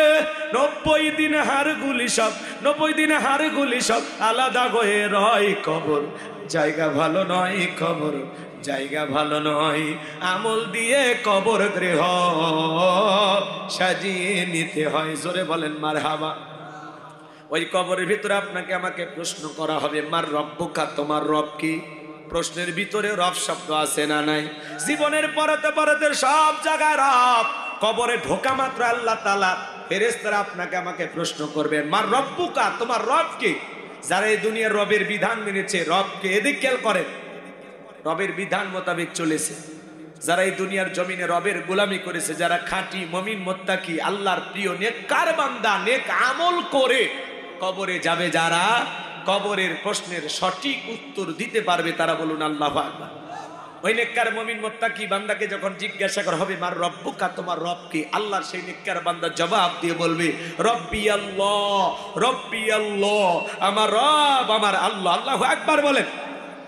কিন্তু যারা গুনাহগার, নাফরমান, বেঈমান, আল্লাহর অবাধ্য গোলাম, যারা বলেছিল খাও দাও ফুর্তি করো, দুনিয়াটা মস্ত বড়, যারা শয়তানের ওয়াসওয়াসায় পড়ে মিসগাইড হয়েছিল, ভুল পথে পরিচালিত হয়েছিল, ভুল ইনফরমেশন পেয়েছিল, ওই গুনাহ করতে করতে গুনাহের সাগরে হাবুডুবু খাইতে খাইতে মারা যাবে যারা, তাদেরকে যখন প্রশ্ন করা হবে মার রব্বুকা, তোমার রবকে, তারা ফেল ফেল করে তাকিয়ে থাকবে, উত্তর দেওয়ার ক্ষমতা থাকবে না। এই জন্য কবরে নেক আমল ছাড়া আপনার আমার কোনো দাম নাই। কোন দল করতেন, কোন দলের সভাপতি সেক্রেটারি ছিলেন, কবর এটা দেখে না, কবর দেখে নেক আমল। আপনি রিক্সা চালক, ভ্যান চালকও যদি হন, আপনি যদি কুড়িয়ে ঘরে বসবাস করেন, দিন মজুরও হন, আপনার যদি আমল ভালো থাকে কবরে আপনার দাম আছে। আর দুনিয়াতে চেয়ারম্যান, এমপি, মন্ত্রী অনেক কিছু ছিলেন, প্রধানমন্ত্রীও ছিলেন, কিন্তু কবরে চলে গেলেন, নেক আমল ছিল না, কবরে আপনার 4 পয়সা দাম নাই। কথা বলে না কেন? দেখেন না পৃথিবীর জমিনে কত ধরনের ঘটনা ঘটতেছে, আপনারা দেখেন না, রাগ করেন? তাহলে কবরে 1 নাম্বার প্রশ্ন মান রব্বুকা, তোমার রবকে। যারা রবের গোলামি করেছে, যাদের রবের সাথে সম্পর্ক ছিল, যাদের সম্পর্ক মসজিদ মাদ্রাসার ছিল, সাথে ছিল, কোরআনের সাথে ছিল, নবীর সাথে ছিল, আল্লাহর সাথে ছিল, কথা বলেন না কেন, জীবন ব্যবস্থা ইসলামের সাথে ছিল, তারা উত্তর দিতে পারবে রব্বি আল্লাহ। কিন্তু যারা খাও দাও ফুর্তি করো, রং তামাশায় বাপ দাদার ধর্মকে মানছে, আল্লাহর ধর্মকে বাদ দিয়া, তারা উত্তর দিতে পারবে না। তাহলে কবরের 1 নাম্বার প্রশ্ন মার রব্বুকা, জীবনের সব জায়গায় রব আল্লাহ আমার রব, এই রবই আমার সব। ইন্নাল্লাযীনা ক্বালু রাব্বুনাল্লাহ, নিশ্চয় যারা বলে আমাদের রব কে, একটু চিৎকার মেরে বলেন কে? আসমানের দিকে শাহাদত আঙ্গুলি উঁচু করে বলেন তো, চিৎকার মেরে বলেন আমাদের রব কে? আরেকটু জোরে বলেন আল্লাহ, আরেকটু জোরে বলেন আল্লাহ, আরেকটু জোরে বলেন আল্লাহু আকবার। এই যে আল্লাহ আল্লাহ বলে ডাক দিলেন, আল্লাহ খুশি না বেজা? বাপকে যদি দেখতেন আব্বা আব্বা আব্বা, আব্বা রাগান্বিত হয়, বলে এই চুপ, বাপ বাপ করিস কেন, তুলে আসার মারবে। মারা যদি বলেন মা মা মা, মাও রাগান্বিত, বলে এই অত মিয়া মিয়া করিস কেন, বিয়ে দিলে তুই বাচ্চার বাবা হয়ে যাবি, মিয়া মিয়া ছাড়লি না। তার মানে কি, অতিরিক্ত বাবাকে বাবা বললে বাবাও রাগান্বিত হয়, মাও রাগান্বিত হয়। কিন্তু এমন এক স্রষ্টা, এমন এক মালিক, এমন এক রব, এমন এক আল্লাহ পেয়েছি, কোটি কোটি বার ডাক দিল বিরক্ত হন না, যিনি তিনি কে? যত ডাকবেন আল্লাহ আল্লাহ আল্লাহ, তত খুশি হবে বান্দার উপরে, কথা বলে ঠিক না? কিন্তু আমরা আল্লাহকে ডাকি না। এই জন্য আল্লাহ বলেন ইন্নাল ইনসানা লিরাব্বিহি লাকানুদ, মানুষ বড় অকৃতজ্ঞ। ডাইরেক্ট বাংলা ভাষায় যাকে বলা হয় নিয়ামত হারাম। আল্লাহর দুনিয়ার এত নিয়ামত খায়, আল্লাহর শুকরিয়া আদায় করি না, খালি ফেসবুকে লিখি শ্বাস নিচ্ছি আলহামদুলিল্লাহ, সুস্থ আছি আলহামদুলিল্লাহ, কিন্তু জায়গা মতো নাই। কথা কয় না কে? রাগ করতেছেন আপনারা? তাহলে সবসময় জবানে জিকির হবে কা, সবসময় ইবাদত হবে কা। কারা কারা নেক আমল করে কবরে যেতে চান, 2 হাত তুলে মালিককে দেখান। আল্লাহ আমাদের সবাইকে নেক আমল করা তৌফিক দান করুন। চিল্লা বলেন আমিন। আর একটু জোরে বলেন আমিন। কেন আল্লাহর নেক, কেন আল্লাহ তাআলার গোলামি করবেন না, কেন নেক আমল করবেন না? এত সুন্দর নাক, এত সুন্দর চোখ, এত সুন্দর ঠোঁট, এত সুন্দর চেহারা কে দিয়েছে? কে দিয়েছে? লাকাদ খালাকনাল ইনসানা ফি আহসানি তাকওয়িম, বান্দারে বড় সুন্দর আকৃতি দিয়া, সুন্দরতম গঠন দিয়া আমি আল্লাহ আপন কুদরতের হাত দিয়ে তোদের সৃষ্টি করেছি। বলেন সুবহানাল্লাহ। আল্লাহর সৃষ্টি কখনো অসুন্দর হতে পারে না। পৃথিবীতে যা কিছু দেখতেছেন, আল্লাহ বলেন কুনতুম খায়রা উম্মাতিন উখরিজাত লিন-নাস, তোমাদেরকে উত্তম জাতি বানাইছি, ভিআইপি বানাইছি, মর্যাদার আসনে বসিয়েছি। পৃথিবীতে যা কিছু দেখো সব আমি আল্লাহ তাআলা তোমাদের জন্য সৃষ্টি করেছি। হুয়াল্লাযী খালাকা লাকুম মা ফিল আরদি জামিআ, বান্দা পৃথিবীর সবকিছু আমি আল্লাহ তোদের জন্য সৃষ্টি করেছি, আর তোমাদেরকে সৃষ্টি করেছি ওয়ামা খালাকতুল জিন্না ওয়াল ইনসা ইল্লা লিয়াবুদুন, আমি মানব জাতি আর জিন জাতিকে সৃষ্টি করেছি কেবলমাত্র, শুধুমাত্র, একমাত্র আমি আল্লাহর দাসত্ব আর গোলামি করার জন্য। মানুষকে আল্লাহ সৃষ্টি করেছেন 2টি কারণে। জোরে বলেন কয়টি কারণে? 1 নাম্বার হলো তার ইবাদত করার জন্য, আর 2 নাম্বার খলিফা আল্লাহর প্রতিনিধিত্ব করার জন্য, সমাজ রাষ্ট্র পরিচালনা করার জন্য। আল্লাহু আকবার বলেন। বোঝে না, বোঝে না, সামনে যায়। রাগ করতেছেন মনে হয়। তাহলে আল্লাহ বলেন ইন্নাল্লাযীনা ক্বালু রাব্বুনাল্লাহ, নিশ্চয়ই যারা বলে আমাদের রব কে। আরেকটু জোরে ডাক দেন কে? আল্লাহ আমার রব, এই রবি আমার সব, দমে দমে তনু মনে তারি অনুভব। আল্লাহ আমার রব, এই রবি আমার সব, তোমার দুনিয়াতে আমি যেদিকে তাকাই অথই নিয়ামতে ডুবে আসি যে সবাই, তোমার দুনিয়াতে আমি যেদিকে তাকাই, অথই নিয়ামতে ডুবে আসি যে সবাই। পাক ফাকালির মুখে শুনি তাসবিহ কল রব, তাসবিহ কল রব, আল্লাহ আমার রব, এই রবই আমার সব। জোরে বলেন মারহাবা। গভীর মনোযোগ দিয়ে শোনেন বাজান। তাহলে বলেন তো সকল, এদিক খেয়াল করেন, আমাদের রব কি? আর একটু জোরে বলেন কি? এই পৃথিবীর জমিনে অনেক মানুষকে আল্লাহ যখন জিরো থেকে হিরো বানায়, সাওয়ালা থেকে প্রধানমন্ত্রী বানায়, নিঃস্ব মানুষটাকে যখন সমাজের রাষ্ট্রপতি নেতা সরকার বানায়, ওই মানুষটা ক্ষমতার চেয়ারে বসে আল্লাহকে ভুলে যায়। এই পৃথিবীর একজন মানুষকে আল্লাহ তাআলা জিরো থেকে হিরো বানাইছিল, এর নাম কাবুস। বলকে বলা হয় কিপ্তিদের তরফ থেকে নাম ছিল রামসিস। মিশরের বাদশাহ হওয়ার পর উপাধি নাম হলো ফেরাউন। যে নিজেকে আনা রব্বুকুমুল আলা বলে দাবি করেছিল, বলে আমি বড় প্রভু, আমি বড় খোদা। জোরে কন্না উযবিল্লাহ। আমার ভাইরা, এই কাবুস নামের ফেরাউন ছিল ভবঘুরে যুবক, এলাকায় কোনো কাজকর্ম পাইল না। বাল্যকালের বন্ধু হামানকে নিয়ে মিশরে চলে গেল। ভবঘুরে যুবক মানে বোঝেন না, যারা ইয়াবা ফেন্সিডিল গাছা মদ খায়া গাছক ধাক্কা মারে, কই ভাইজান সাইদ দেন। বউ যদি দরজা খোলে, মুখের বাপ তুমি ঢোলকা, কয় মা তুমি বুঝবা না যে একটু বেশি পরিমাণে মাল খাসি। এরকম মালখোর আছে না নাই? ইয়াবা খাই, ফেন্সিডিল খায়, আছে না ভাই? আছে না? সন্ধ্যাবেলায় ঘরের দরজা বন্ধ করে জিজ্ঞেস করে ইজ্ঞাবা ইজ্ঞাবা ইজ্ঞাবা। মা বাবা চিন্তা করে, বাবা এটা কিসের ট্যাবলেট? জ্বর সর্দি গলা ব্যথা। কই কিচ্ছু বোঝার দরকার নাই, টেকা দে নইলে তোর মাথা ভাড়াবো। সেদিন এক মহিলা হাসপাতালে চিকিৎসা নিতে গেছে, ব্যথার ট্যাবলেটের নাম দিয়া মহিলা আর একটা মহিলাকে ইয়াবা ট্যাবলেট খাওয়াই দিছে। মহিলার এখন বোঝেন না, ওগুলো খাইলে যে কেমন হয় আমি কি বুঝি। ওই মেয়ে খালি উল্টা পাল্টা করতেছে, কয় কিসের ট্যাবলেট খাচ্ছেন? কয় ব্যথার। বোঝেন নাই? পরে চিকিৎসক যারা আছে ওরা যায় দেখে, বাপরে বাপ, এই ইয়াবার ট্যাবলেট আসলো কোথা থেকে? ব্যথা রুগীকে ইয়াবা ট্যাবলেট খাওয়াই দিয়েছে। আমাদের সমাজে ইয়াবা, ফেন্সিডিল, গাঁজা, মদ আছে না নাই? যারা সমাজে নিশাদ্রব্য পান করে, সমাজের মানুষ তাদেরকে পুরস্কার দেয়। কথা বলেন এখানে। যারা নিশাদ্রব্য পান করে, ইয়াবা, ফেন্সিডিল, গাঁজা, ভালো চোখে দেখে না, টোকাই বলে। কি বলে? টোকাই টোকাই। যারা নিশাদ্রব্য পান করে, চেহারা দেখে বোঝাই যায় এটা খায়। এ কথা বুঝেন নাই? এই জন্য যুবক, ওই ইয়াবা, ফেন্সিডিল, গাঁজা, মদ খাইয়া ওই টাকা নষ্ট না করে, ওই টাকা জমাইয়া প্রত্যেক মাসে বউকে একটা 3 পিস কিনে দাও। 12 মাসে 12টা দিতে পারলে কিছু না পাও, অন্তত 12টা বাসও রাখতেই পাও। কথা কন। টাকা নষ্ট করে লাভ নাই, টাকাটা জমায় রাখো। আল্লাহ যেন যুব সমাজকে সমস্ত নেশা দ্রব্য থেকে বেঁচে থাকার তৌফিক দান করুন। যেই মুখে মা সেই মুখে মাদককে না বলুন। কথা বলে ঠিক কিনা? নেশা দ্রব্য পান করা জায়েজ না হারাম?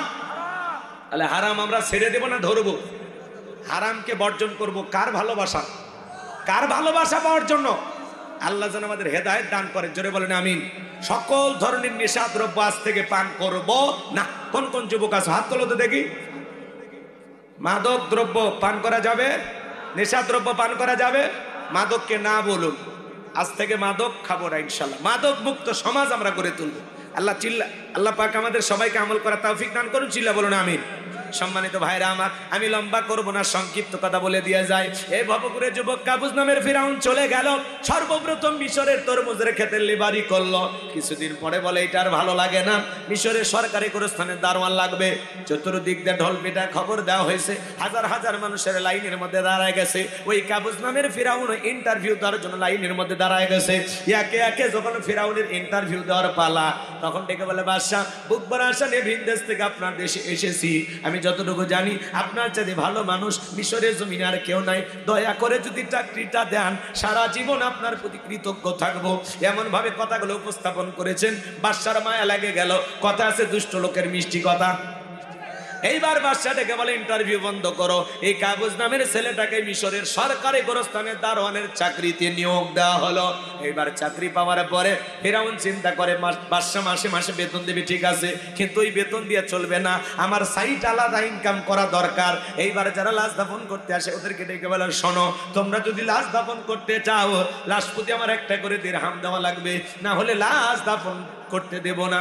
জনগণ ডেকে বলে টেনশনে পড়ে গেলাম, একটা দিরহামের জন্য লাশ নিয়ে বাদশার দরবারে চলে যাব, লাশ পয়সা গুলে শেষ হয়ে যাবে, অতএব একটা টাকা যদি পাই এই ছেলেটাই পাক। এই কথা ভেবে জনগণ একটা করে দিরহাম দেওয়া শুরু করলো। এই 1 টাকা হইলেও এইটার নাম ঘুষ। বাংলাদেশে অবশ্য ঘুষ নাই, আছে নাকি? শোনো এই দেশটার গল্প করি, দেশটা মনে হয় স্বপ্নপুরী, শুধু খর ঘুষখোর মদখোর জুয়াখোর হে তাই আছে ভরি ভরি, হে তাই আছে ভরি ভরি।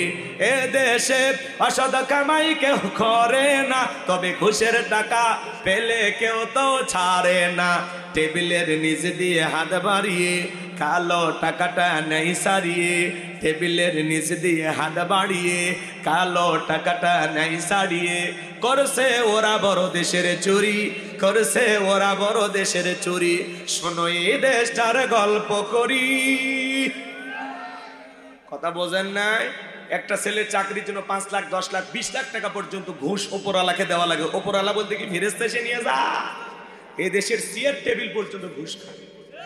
ভাইরা আমার, মনে অনেক দুঃখ কথা জমা আছে। বাজানের সামনের দিকে যাই গেলে আপনারা মজা বুঝবেন। এইবারে গোরস্থানে লাশ দাফন শুরু হয়ে গেল, একটা করে দিরহাম জনগণ দিতে বাধ্য হয়ে গেল।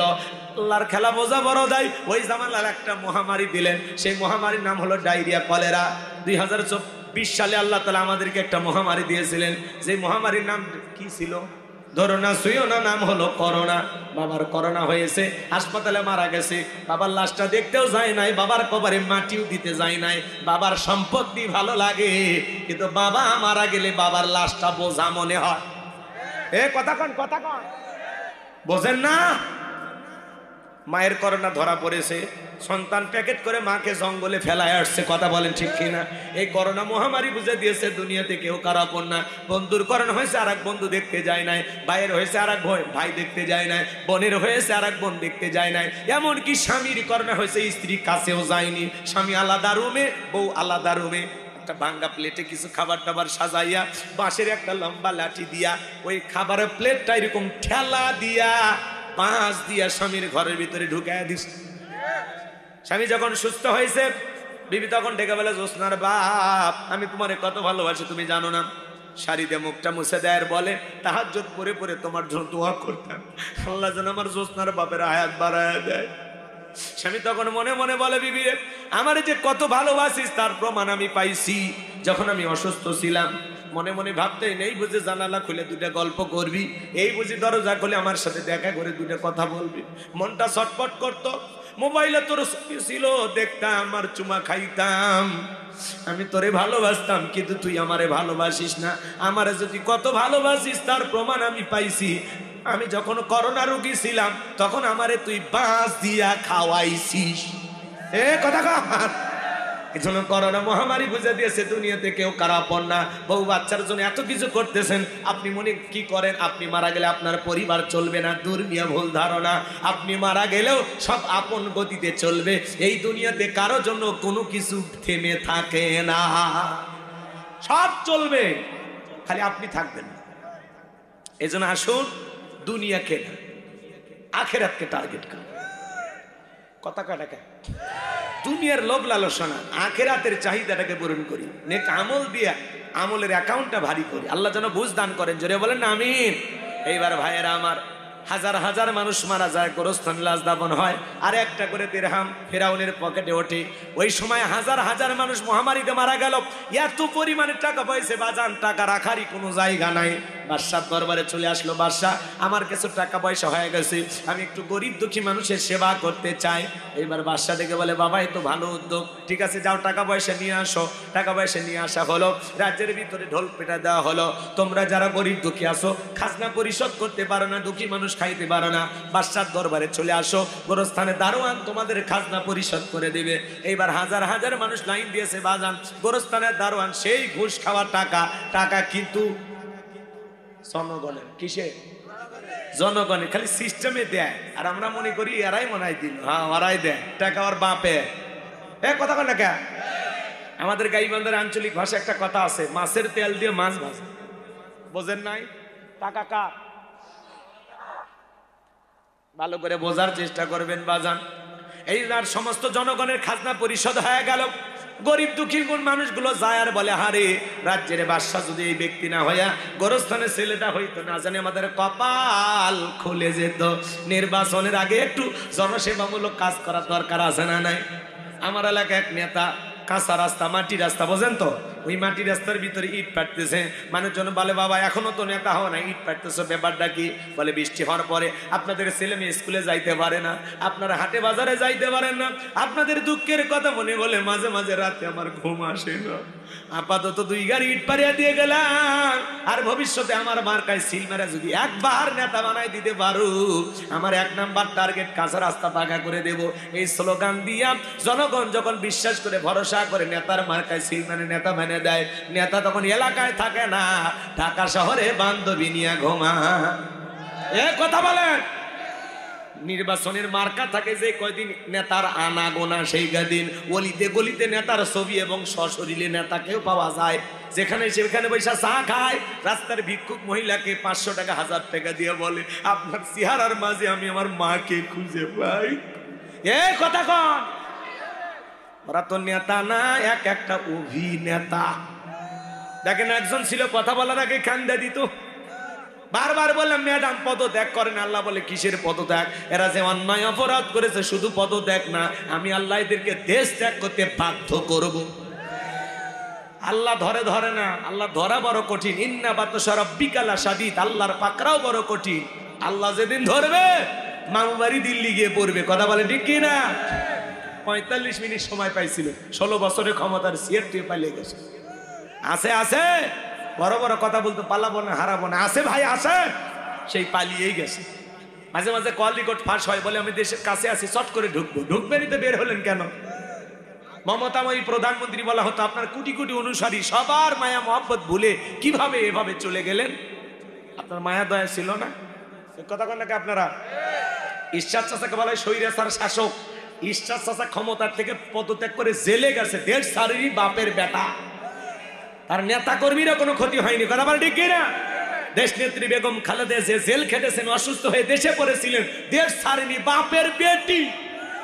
কাতারের আমির বিমান, এই দিক কাতারের আমির বিমান দেশে, সেই প্লেনে উঠে আল্লাহর বান্দি রাজকীয় ভাবে বিদেশে গেছে চিকিৎসা নেওয়ার জন্য। মারাবা কর, কয়েকদিনের চিকিৎসায় বেগম খালেদা জি এখন একাই হাঁটতে পারে। মারাবা কর। তাহলে একজন যায় রাজকীয় ভাবে, আর একজন যায় পালিয়ে। এ কথা কন। আবার বড় বড় কথা না, বলে আমি দেশে আসবো। আসবেন, ঠিক আছে আসেন। যাওয়ার আগে বলছিলেন, তাহলে আসার আগে বলা লাগবে কেন? যেই দিক দিয়ে মন চায় আসেন। আমরা জানি না মেয়ে মানুষ কতদিন বাইরে থাকবে, আমাদের মায়া দয়া আসে, আপনি আসেন। এই দেশ আপনার স্বামীর, এই দেশ আপনার বাবার। কথা কন ঠিক কি না? ববু আইবা তুমি আইবা গো, সেই দিন আইসা বুবু ক্ষমতা পাইবা না। এ যুবক চলবে? 2 হাত তুলে বলো চলবে। লিল্লাহে তাকবীর। বুবু আইবা তুমি আইবা গো, সেই দিন আইসা বুবু ক্ষমতা পাইবা না। খোঁজ নাই বুবু কাদের কাকার, অবস্থা খারাপ দরবেশ বাবার, হাউ নাঙ্কেল এখন সামনে আসে না। নেতা কর্মী সব জেলের ভিতর, আমি আসি ডরের ওপর, কখন জানি আসে গ্রেফতারি পরোয়ানা। বুবু আইবা তুমি আইবা গো, সেই দিন আইসা বুবু চিয়ার পাইবা না। ক্ষমতার চেয়ার থেকে নামা সহজ, কিন্তু এই চেয়ারে ওঠা কঠিন। 16 বছর লাগছে চেয়ার ছাড়তে। কথা কন। আর আমরা সিদ্ধান্ত নেব আগামীতে আর যাই হোক কোন নারীকে এই দেশের প্রধানমন্ত্রী বানাবো না। আগামীতে বাংলাদেশের পুরুষ হবে প্রধানমন্ত্রী। কারা কারা জান হাত তুলে দেখান। লিল্লাহে তাকবীর, লিল্লাহে তাকবীর। হ্যাঁ, নারীদের দেখার দিন শেষ। আগামীতে পুরুষের বাংলাদেশ।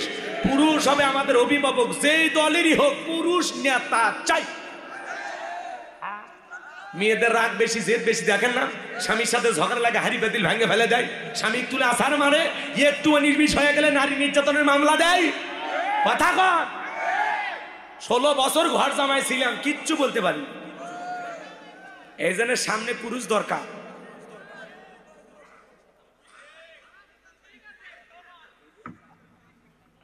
পানি ঠান্ডা হয়ে গেছে। চলবে না? কি ঘুম ছাড়ছে তো?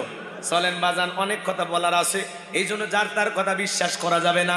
ওই জন্য আগে বললাম, মার্কা থাকে যে কয়দিন, নেতার আনা গোনা সে কয়দিন, নির্বাচনের ওই কয়দিন যেভাবে এলাকায় চুষে বেড়ায়, অলি গলি পাওয়া যায়, বাকি 5 বছর পাশ করার পরে ওইভাবে যদি এলাকা ঘুরে বেড়াইতো, নেতার ভোট চাওয়া লাগতো না, নেতার মার্কায় সিল মেরে প্রত্যেক বছর মানুষ নেতা বানাইতো।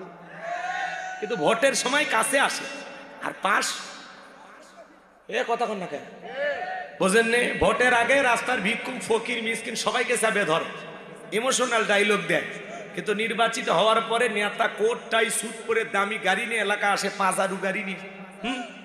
নেতার কাছে যায়, যদি কেউ একটু টাচ করে, এই জানিস বেটা এই কোটের দাম কত? ফাজিল, এই সিঙ্গাপুর থেকে নিয়ে এসেছি 5,32,200 টাকা। কথা কয় না কেন? তখন জনগণ টাচ করবে না, টাচ। আর নির্বাচনের আগে রাস্তার ভিক্ষুক নাই, গরিব নাই, দুঃখী নাই, সবাইকে চাপে ধরে। মানুষ কয় যে মানব দরদি নেতা, সাক্ষাৎ উমরের ছোট নাই। কথা কয় না কেন? এগুলো হলো সব আবেগ। আবেগ রাগ করে সামনের দিকে যায় আমার ভাইয়েরা, এজন্য ওদেরকে সেনা বড় দায়। ওরা নানান ধরনের ভ্যাস ধারণ করবে নির্বাচনের আগে, ওদের ভ্যাস দেখে ভোলা যাবে না। আর আমাদেরও দোষ আছে, নির্বাচনের আগে 500 টাকা 1000 টাকার বিনিময়ে আমরা ভোটটা বিক্রি করে দিই। এমনও মুসলমান আছে না নাই? আমার এক নানি ছিল, নির্বাচনের পরে আমি এলাকায় গেছি, আমারে বলে নানা দোয়া করিস। কেন? কয় এক রাতে 4200 টাকা কাম। কেমনি ভাইলি নানি?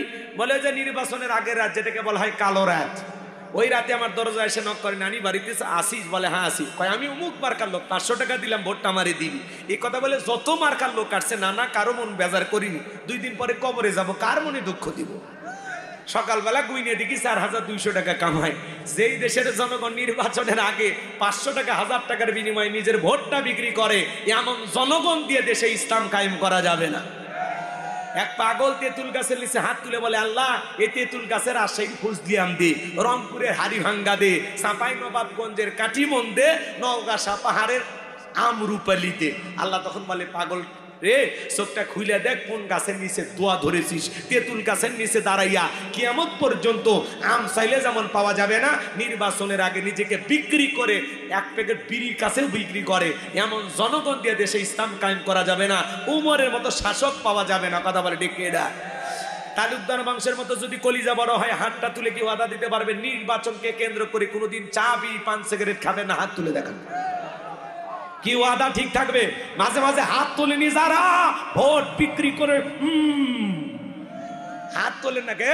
হাত তোলেন না কে? 500 টাকা দিয়ে আপনার কেনা যায়? রাগ ভাষায় না, ভালো করে করছি। পুরুষ মানুষ কেনা যাবি টাকা দিয়ে? টাকার কাছে বিক্রি হয় পতিতে, পুরুষ মানুষ বিক্রি হবে। কথা কন না, ভালো করে বললাম, কিন্তু একেবারে পাওয়ারফুল ডোজ দিয়ে গেলাম। তারপরে যদি কাজ না হয়, কি আপনি 1 কাপ চা খাই আপনি স্লোগান দেন, বল্টু ভাইয়ের চরিত্র ফুলের মতো পবিত্র, নামাজ পড়ে 1 ওয়াক্ত, গাঁজা খাই 5 ওয়াক্ত, ঘুম চুরিতে পাকা ভক্ত, শয়তানের 1 নাম্বার ভক্ত, হুজুরের জন্য খুবই শক্ত, চুষা খাই গরিবের রক্ত। পোস্টারে লেখা আছে গরিবের বন্ধু, ভোট দিয়ে দেখেন গরিবের কয় নাম্বার শত্রু। একটা বয়স্ক ভাতার কাঠ নিবের গেলে 2-1000 খায়। এরা বলে নেতা, নির্বাচনের আগে সাইকেল কেনার টাকা নাই, হুন্ডা কেনার টাকা নাই, কয়েক বছর পরে গাড়ি নিয়ে ঘরে, ঝিনাইদহে বাড়ি, ঢাকার বাড়ি, সিঙ্গাপুরে বাড়ি, টাকা কি জিব্রাইল দেয়? এত টাকার মালিক কেমনে হয়? রাস্তাঘাটের ব্রিজ কালভার্ট সব মেরে খায়। কথা কন, ব্রিজে ঢুকানোর কথাটা ঢুকে দিবি বাঁশ, ব্রিজ উদ্বোধন করার আগে রুকু চলে যায়। তেমন দুর্নীতিবাজ নেতার চাই না, চাঁদাবাজ আর দেখতে চাই না। নতুন বাংলাদেশ করতে চাই, সেই দেশে চাঁদাবাজ থাকবে না, দুর্নীতিবাজ থাকবে না, টেন্ডারবাজি চাঁদাবাজি থাকবে না, খুন ধর্ষণ থাকবে না। নতুন বাংলাদেশ করতে চাই। বারবার মার খাবো, রক্ত দিব, দেশটাকে শোষণ করে লুটে পুটে খায়, আর আমেরিকা লন্ডনে বাড়ি করবে। নেতা দেশি, বাড়ি হলো বিদেশি। এই বেটা ওই দেশে যা, এই দেশে আসিস কেন? দেশের জনগণ চুষে খাইয়া শেষ করে ফেলে, দেশে লুটে পুটে সব খায়। চলেন সামনের দিকে আরো কিছু কুমোর ফাঁস করে দেব। রাগ করেন নাকি আপনারা? তাহলে ভালো হয়ে যান। ভালো হতে পয়সা লাগে না, সৎ যোগ্য মানুষকে আগামীতে সমাজের নেতা বানাইতে হবে। কি কথা না কালকালে মোসার ভুরি দেখে ভুলে যাই না। সৎ যোগ্য নামাজি নেককার আমানতদার আল্লাহওয়ালা যে হবে মসজিদের ইমাম সে হবে সমাজের নেতা। কথা বল, খবরদার পরিবর্তন হয়ে যান। সৎ মানুষ পাইলে যাবেন সামনে, সৎ মানুষ নাই আপনিও নাই। কথা কয় না কেন? চলবি বাজান, চলবি এগুলো নাকি দোয়া করবো? চলবে তাহলে তাকবীর দেন, লিল্লাহে তাকবীর। এইবার বাজান গো আমার, মিশরে একজন মন্ত্রী মারা গেল, নির্বাচন শুরু হয়ে গেল। আগে তো জনগণের মন কাইরে নিয়েছে, সবাই মিলে একসাথে ভোট দিয়া ওই গোরস্তানের কাবুজ নামের ফেরাউনকে মিশরের মন্ত্রী বানায় দিল। আল্লাহর খেলা মজা বড় দায়, বার্ধক্যজনিত কারণে মিশরের বাদশাহ মারা গেল। এইবার ফেরাউন সমস্ত জনগণ আর নেতাদেরকে ডেকে বলে, তোমরাই বলো দেশের বাদশাহ হবে কে? বাদশাহ ছাড়া তো দেশ চালানো যায় না।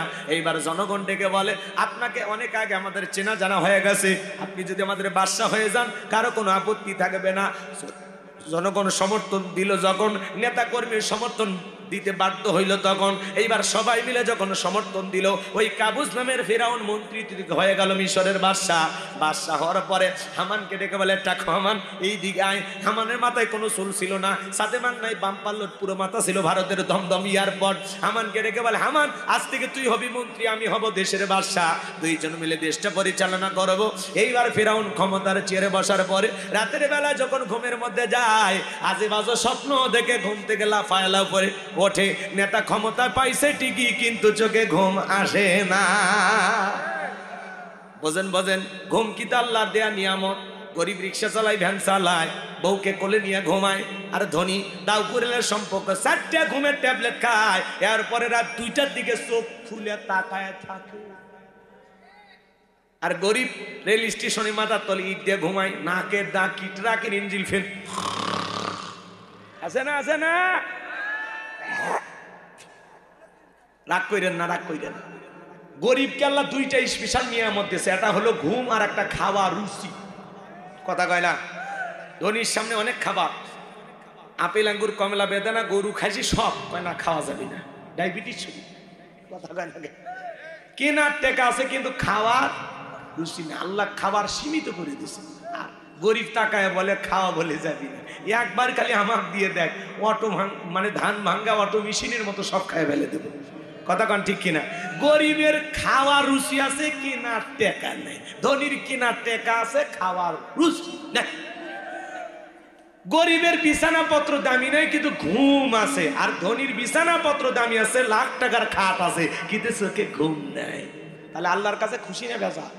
তাহলে একটু জোরে বলেন আলহামদুলিল্লাহ। ফেরাউনের চোখে ঘুম নাই, আজে বাজে স্বপ্ন দেখে লাফালাফা ওঠে। তার দরবারে জ্যোতিষী ছিল 400। এই 400 জ্যোতিষীর লিডারের নাম হলো দবিরা, বয়স হলো 320 বছর। ডাইকা বলে, দবিরা রে এই দিকে আয়। কেন জানি রাতের বেলা আজে বাজে স্বপ্ন দেখে ঘুমায় উঠি, আমি কিছুই যেন বুঝতে পারতেছি না, আমার জন্য কি হয়ে গেছে। তাড়াতাড়ি করে গবেষণা করে দেখো কেন আমি উল্টা পাল্টা স্বপ্ন দেখি। এইবার দবিরা গবেষণা করে বলতেছে, নেতা যদিও আপনি ছিলেন ভবঘুরে যুবক, তরমুজের খেতের লেবার, গোরস্থানের দারোয়ান, এরপরে মন্ত্রী, বর্তমান রানিং বাদশা, আঙ্গুল ফইলা কলার গাছ, কিন্তু আপনার ভবিষ্যৎ জীবন বড় অন্ধকার। আগামী 3 মাসের মধ্যে বনি ইসরাইল সম্প্রদায়ের ভিতরে একটা মুসা নামের ছেলে জন্মগ্রহণ করবে। ওই মুসার কারণে রাজত্ব পাওয়ার ক্ষমতা কোনো কিছু থাকবে না। নেতারে এমনকি আপনার জীবন যাওয়ার সম্ভাবনাও দেখা যায়। এই কথা শোনার পরে ফেরাউনের মাথা ঠান্ডা না গরম? যদি বলতো মুসা আসবে খানকা বানায় বসে বসে জিকিরি করবে, তাহলে মাথা গরম করতো না। আজও পৃথিবীর জমিনে তাকায় দেখেন, যারা খানকানে বসে থাকে হু হু জিকিরি করে, লাফালাফি করে, পানির ভিতরে জ্বললে বাতি ঝড় বাতাসেও নেবে না। ল্যাংটা বাবার মুরিদ হইলে নামাজ রোজা লাগে না। যেই বিশ্বাস বলবে নামাজ রোজা লাগে না, ওইটা পীর না, টাটকা শয়তান। এই ভণ্ডামি আছে না নাই সমাজে? যারা মাজার নিয়ে পড়ে আছে, ভণ্ডামি করে, উল্টা পাল্টা জিকিরি করে, লাফালাফি করে, নারী পুরুষ একত্রে হয় গান গায়, এসে রাগুন আছে না, আছে না? বলবো না, আছে না ভাই? মহিলারা, মহিলা পর্যন্ত ওরস্বরী বেজা গান গায়, তালা কইলা দে বাসা। ভাই আমি পাগল দিওয়ানা হয়েছি, মুর্শিদেরই প্রেমে পড়েছি। আছে না? না, মহিলা মানুষ বীরের দরবারে যায়, ঢুকি তবলা বাসায় লাফায় আর গান গায়, বাবা আমি তোমায় ভালোবাসি গো বাবা। তোমার চরণ চুমিতে বাবা তোমার কাছে আসি গো বাবা আমি তোমায় ভালোবাসি। যেই মহিলা স্বামীকে বাদ দিয়ে পীরের ফাটা পায়ে চুমা খায় ওই নারীর চরিত্রের ঠিক নাই। অধিকাংশ বিধবা অসহায় নারীরা মাজারে যায়। এ কথা কয় না কে? ভালো হয়ে যা, ভালো হয়ে যা। মাজারে গেলে আল্লাহ পাওয়া যায়? হ্যাঁ, ঘরে নামাজ পড়ে আল্লাহরে ডাক দে। পাগলি এই ছেলে, এই আরে ধরেন তো, ধরেন তো। 12টার আগে উঠবেন না। ওই সিরিয়ালের লোক এখন আছে নাকি? ওদেরকে তো সাইড করে দিছি। একজন উঠবেন না, কাউর উঠতে দেবেন না, টাইনে বসায় দেবেন। তাকবীর দেন, লিল্লাহে তাকবীর।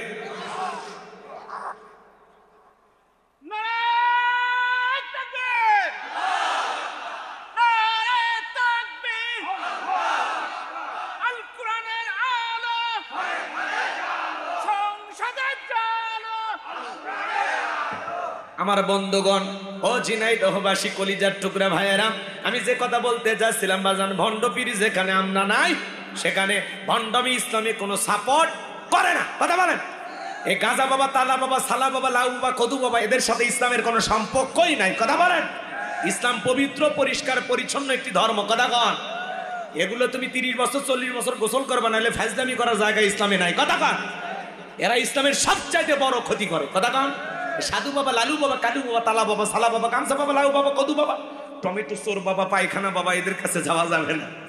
রাগ করতেছেন মনে হয় বাজান? শিকল পরে থেকে নাম দিয়েছে শিকল বাবা, বিড়ি খায় মুড়ির দেয় নাম দিয়েছে বিড়ি বাবা, কাপড় নাই শরীরে নাম দিয়েছে ল্যাংটা বাবা। ওর বাবা যদি ল্যাংটা থাকে ওর কপালে আল্লাহ 12টা বাজাবে। কোন ল্যাংটা বিরোধী ইসলাম সাপোর্ট করে? কিছু কইবা না, চুপচাপ থাকো। বেশি কথা বলে মাথা গরম হয়ে যাবে। কথা কহা আমার ভাইরা, চলেন সামনের দিকে যায়। তাহলে এদিক খেয়াল করেন, যারা ভণ্ডামি করে দুনিয়ার জমিনে খানকা নিয়ে মাজার নিয়ে বসে থাকে ওদেরকে কেউ টার্গেট করে না। যারা আল্লাহর জমিনে আল্লাহর দ্বীনকে প্রতিষ্ঠিত করতে চায়, কোরআনের সমাজ ব্যবস্থা কায়েম করতে চায়, আল্লাহর বিধান দিয়ে জমিনটা পরিচালনা করতে চায়, তাদেরকে টার্গেট করে করে জেলখানায় ঢোকানো হয়। ভালো করে বুঝবেন। এইবার শোনেন শোনেন, এইবার শুনে যান। এইবার ফেরাউন টেনশনে পড়ে গেল, কি করা যায়, কি করা যায়। হামানকে ডেকে বলে, হামান এই দিকে আয়। দবিরা কি বললো শুনলি না? বলে কি বলেছে? বলে মুসা নামের একটা ছেলে আসবে, তার কারণে রাজত্ব পাওয়ার ক্ষমতা থাকবে না, এটা তো মেনে নেওয়া যায় না। দবিরা ডেকে বলে, নেতা টেনশন নিবার কোনো কারণ নাই, মাইট ইজ রাইট, জোরজার মুল্লুক, তার পাওয়ার রাজত্ব ক্ষমতা যার হাতে সে সমাজ রাষ্ট্রে যা বলবে তাই হবে। বলে কি করতে চাস? বলে মিশরের ক্ষমতা যেহেতু আমাদের হাতে, আমরা পরিষ্কারভাবে একটা কথা ঘোষণা করতে চাই, যত ছেলে সন্তান জন্মগ্রহণ করবে সবাইকে জবাই করে করে দুনিয়ার বুক থেকে বিদায় করে দেব, তাহলে আপনার শত্রু মুসার আগমন ঘটবে না। ফিরাউন ডেকে বলে, হামান রে, আসলেই তোর মাথায় বুদ্ধি আছে, তবে শোন, ছেলেগুলোকে জবাই করবি, মেয়েগুলোকে জবাই করবি না, কারণ ছেলেদের মধ্যে আমার শত্রু আছে, মেয়েদের মধ্যে কোনো শত্রু নাই। তার মানে সরে হলো মানুষ ভালো, মোবাইল নিয়ে গেল, সিম কার্ড খুলে দিয়ে গেল। কথা বলে ঠিক কিনা? এইবার ছেলে সন্তান হইলে ধরে আর জবাই করে, এমনও ঘটনা পাওয়া যায় বাজান, পেট চিরে সন্তানটাকে জবাই করে। কথা বলে ঠিক কিনা? আমার ভাইয়েরা, এইভাবে হাজার হাজার সন্তান জবাই করতে লাগলো। মুসা মাত্র একজন, আর জালেমেরা হাজার হাজার জবাই করে। 3টা বর্ণনা পাওয়া যায়, কেউ বলেছেন 20,000, কেউ বলেছেন 24,000, কেউ বলেছেন 80,000। এইবার 3 মাস অতিবাহিত হয়ে যাওয়ার পরে দবিরাকে বলে, দবিরা ভাগ্য গবেষণা করে দেখ, আমার পথে রেখাটা মুসা মূল্য না বাস্তু।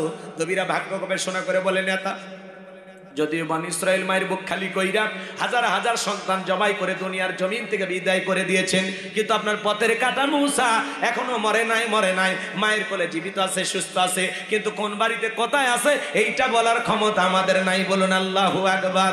ওয়ামাকারু ওয়ামাকারাল্লাহ ওয়াল্লাহু খায়রুল মাকিরিন। খেলা কা আল্লাহ চাই মুসারে বাঁচাইতে, আর ফিরাউন চাই মারতে। পার 14 গোষ্ঠী এক জায়গা হয়ে একটা পশম ছিঁড়তে পারবে? পারবে না বাজান গো আমার। এইবার ফেরাউন রাগান্বিত হয়ে সেনাবাহিনীদেরকে ডেকে বলে, যাও এলাকায় তল্লাশি চালাও, চিরুনি অভিযান চালাও, যে জায়গায় মুসারে পাইবা ধরবার জবাই করবা, এতদিন মারে তো আসলটাই মারতে পারো নাই, যাও চতুর্দিকে ছড়িয়ে পড়ো। একদল সেনাবাহিনী মুসা নবীর বাড়ির দিকে রওনা করেছে। মুসা নবীর বরাবর নাম তার মারিয়ম, ডেকে বলে, মা ওই যে ফেরাউনের সেনাবাহিনী দেখা যায় মা, আর বুঝি ভাইকে বাঁচানো গেল না, ভাইকে তুমি কই লুকিয়ে রাখবা। মুসা নবীর মা সন্তানকে নিয়ে এদিক সেদিক দৌড়ায়, কে যেন এলহামের মাধ্যমে আওয়াজ দেয়, বলে মুসার মা চুলার ভিতরে তোমার ছেলেটাকে ফেলা দাও, কথা দিলাম গো তোমার ছেলেকে আবার তোমার কোলে ফেরাইয়া দেব। মুসা নবীর মা তাই করলেন। ফিরআউনের সেনাবাহিনী পুরো বাড়ি তল্লাশি চালায়, সার্চ করিয়া চিরুনি অভিযান চালায়, তন্ন তন্ন করে খুঁজে কোনো কিছু পাইল না। ওরা যখন চলে গেল, নবী মুসার মা চুলার ভিতরে তাকায় দেখে নবী মুসা চুলার ভিতরে পড়ে মুস্কি মুস্কি হাসি, বলুন সুবহানাল্লাহ। সন্তানটাকে কোলের মধ্যে নিলেন, গালে মুখে চুমা খায়, আবারও কে জানো গাইবি আওয়াজ দে, বলে মুসার মা আর কতদিন জালেম ধরবে লুকিয়ে রাখবা, সিন্ধুক একটা বানায়া দরিয়ার বুকে ভাসায়া দাও, কথা দিলাম গো তোমার সন্তানটাকে তোমার কোলে ফেরায় দেব। জোরে বলেন মারহাবা। সন্তানের প্রতি মায়ের দরদ ভালোবাসা আছে নাই? হে যুবক, সেই মা বাবার মনে কখনো কষ্ট দিবা না। আল্লাহ বলেন, ওয়াকাদা রাব্বুকা আল্লা তা'বুদু ইল্লা ইয়্যাহু ওয়া বিল ওয়ালিদাইনি ইহসানা। আমার ইবাদত করো, আমার গোলামি করো, খবরদার খবরদার আমার ইবাদতের সাথে কাউকে শরীক করো না। আমার ইবাদতের পরে তোমাদের দায়িত্ব হলো মাতা পিতার খেদমত করা, তাদের সাথে উত্তম আচরণ করা। ও ঝিনাইদহবাসী, হে তরুণ যুবকেরা, তোমাদের পায়ে হাত দিয়ে অনুরোধ করে যায়, খবরদার খবরদার মা বাবার মনে কষ্ট দিও না। যে মা 10 মাস 10 দিন গর্ভে ধাই দিয়েছে, প্রসবের যাতনা সহ্য করেছে, জন্মের দেওয়ার সময় ছোট্ট বালতি দিয়ে 1 বালতির মতো রক্ত ঢেলে ফেলে দিয়েছে, কত মা সন্তানটাকে দুনিয়ার মুখ দেখাই দিকে নিজে দুনিয়ার থেকে বিদায় হয়ে যায়। সেই মা বাবার মনে কখনো কষ্ট দেওয়া যাবে না। যে বাবা মাতার ঘাম পায়ে ফেলে রিক্সা ভ্যান চালায়া বাড়ি ঘর জায়গা জমি সব দিল, তোমারে আমারে মাদ্রাসায় পড়ালো, স্কুল কলেজে পড়াইলো, বিশ্ববিদ্যালয়ে পড়াইলো, খবরদার রে যুবক, সেই বাবা আমার মনে কখনো কষ্ট দিব না। তুমি তোমার মা বাবার সাথে যে আচরণ করবা, তোমার সন্তানও তোমার সাথে সে আচরণ করবে। আজকে কে কে আসো গো, হাতটা তুলে ওয়াদা দাও, জীবনে কোনোদিন মা বাবার মনে কষ্ট দিবা না। 2টা হাত তুলে আল্লাহকে দেখা। আল্লাহ বলেন, কুল্লাহুমা কওলান কারীমা, পিতামাতার সাথে সম্মানসূচক আচরণ করো, খবরদার তাদের মনে ব্যথা দিও না, নম্র ভদ্র হয়ে সুন্দর আচরণ করো। একটা প্রধানমন্ত্রী রাষ্ট্রপতি তার সাথে যেরকম ব্যবহার করবা, তার সাথে বেশি আদব কায়দা নিয়ে মা বাবার সাথে কথা বলবা। আল্লাহ রাসূল বলেছেন, ওমা জান্নাতুকা ওয়া নারুকা, তোমার পিতামাতাই তোমার বেহেশত, তোমার পিতামাতাই তোমার দোজখ। যুবক রে, সেই মা বাবার মনে কষ্ট দিয়া দোজখের নিজের নামটা লেখায়ও না। পিতামাতার মন খুশি রাইকা তাদের দোয়া নিয়া নামটা জান্নাতের ঠিকানায় লিখে নাও। যে সন্তান রাগান্বিত হয়ে মা বাবাকে বাড়ি থেকে তাড়ায়া দেয়, মা বাবাকে বৃদ্ধাশ্রমে তাড়াইয়া দেয়, পাঠাইয়া দেয়, যেই সন্তান মা বাবাকে বাড়ি থেকে তাড়াইয়া দেয়, বৃদ্ধাশ্রমে পাঠাইয়া দেয়, ও মা বাবাকে তাড়াইয়া দেয় নাই, নিজের ভাগ্য থেকে জান্নাতকে তাড়িয়ে দিয়েছে। এই পৃথিবীর সবচাইতে বড় পীর হলো মা বাবা। আমি হুজুর পানিতে দোয়া করলে কবুল হইতেও পারে, না হইতে পারে, কিন্তু তোমার মা বাবা যদি বিসমিল্লাহ বলে পানিতে ফু দেয়, কিছু না বইলেও যদি ফু দেয়, আমি হুজুরের চাইতে ওই পানি বেশি কাজ করবে।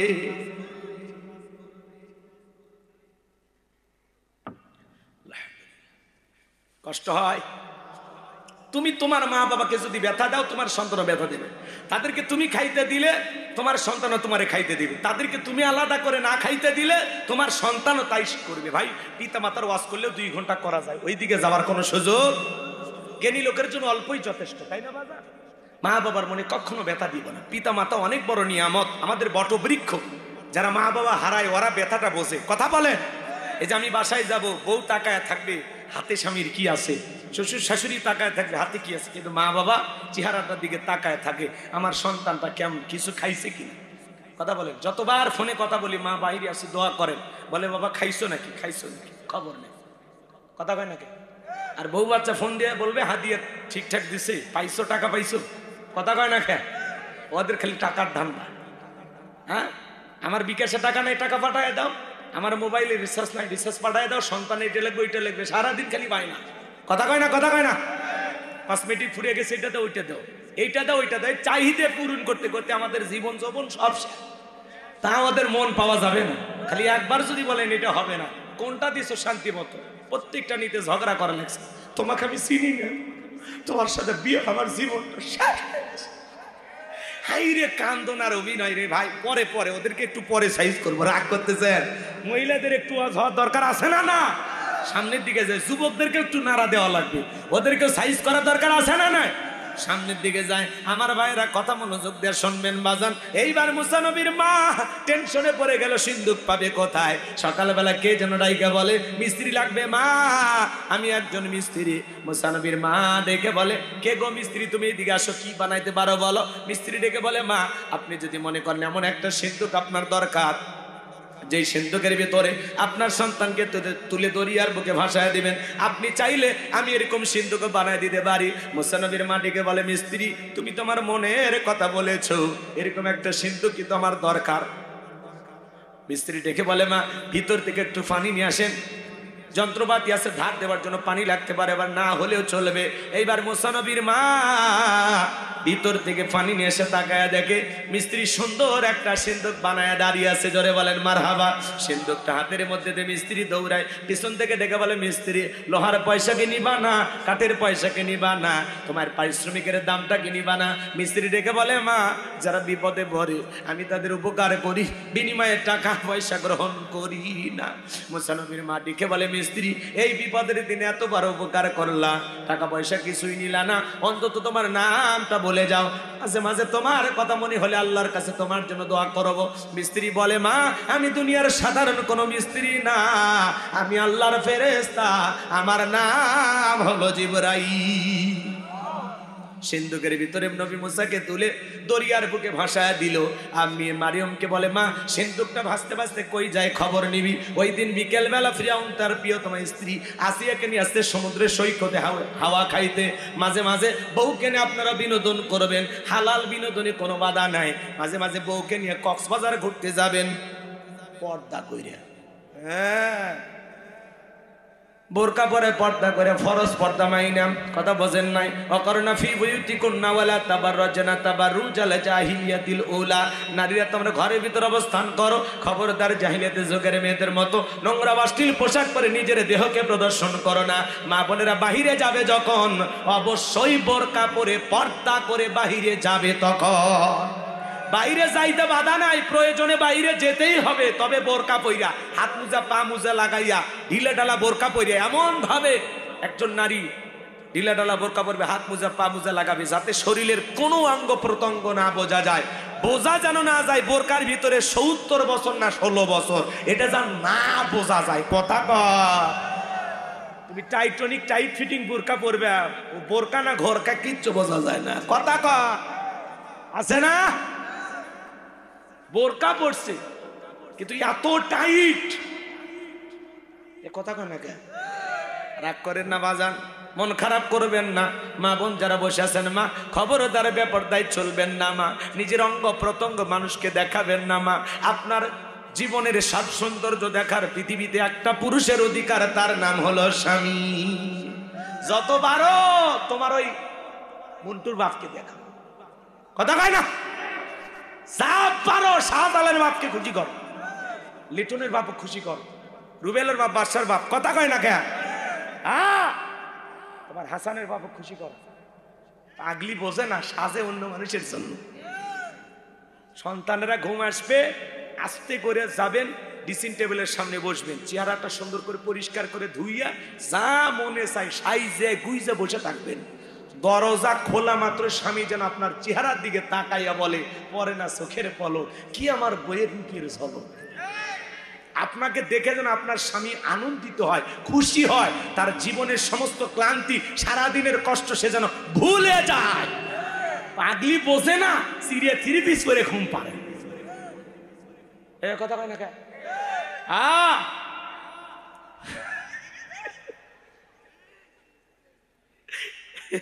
সামনে যাই, কষ্ট হচ্ছে নাকি আপনাদের? দোয়া করবেন, বেশি দিন দুনিয়াতে হয়তো বাঁচবো না, মারা গেলে কি করবেন? দোয়া করবেন। দোয়া করবেন না বাজান? খারাপ লাগে? মা বোন যারা বসে আছেন, মা তিরমিজি শরীফের হাদিস, স্বামীর জন্য যতক্ষণ সাজুগুজু করবেন, সাজতে গিয়ে যে সময়টা যায়, নফল নামাজ পড়লে যে সওয়াব, স্বামীর জন্য সাজলে সেই সওয়াব পাওয়া যায়। কিন্তু পাগলিরা সাজে বাপের বাড়ির জন্য, বিয়ের বাড়ির দাওয়াতের জন্য, মার্কেটের জন্য, স্বামীর জন্য সাজে না। কসমেটিকের টাকাটা বৃথা গেল, ভ্যানাওয়ালা রিক্সাওয়ালা চাচারা দেখে খুশি, খালি টেকাটা জলত ফেলে দিছে। জল না পানি হইলেই হইলে একটা রাগ করে নাকি? আমাদের জন্য সাজে না, এতই কিনে দেওয়া হয়, একদিনও সাজে না। কথা কয় নাকি? আফসোস রয়েই গেল আমাদের। কার কারো বউ সাজে? একটু হাত তোলেন। সাজে না তো, বলে বুঝেই না ওরা মিশাই খালি ওয়াজ শুনবে আসে। পুরুষ প্যান্ডেলে জায়গা হচ্ছে না হুজুর, মহিলা প্যান্ডেলও জায়গা হচ্ছে না, প্যান্ডেল খুলে দিচ্ছে। ওই পাগলিরা আসে লাভ আছে? এই যারা শুনতেছে ওরা কি পাল্টে যাবি? ওরা যদি কাল রাত থেকে আপনার জন্য সাজে তাহলে বুঝবেন হুজুরের ওয়াজ কাজে লাগছে। রাগ করতেছেন আপনারা? জি, কাল থেকে যদি বোরকা পরে পর্দা করে তাহলে বুঝবেন হুজুরের ওয়াজ কাজে লাগছে। নামাজি যদি হয়ে যায়, স্বামীর সাথে ভালো ব্যবহার করে, তাহলে ওয়াজ কাজে লাগবে। কথা কান?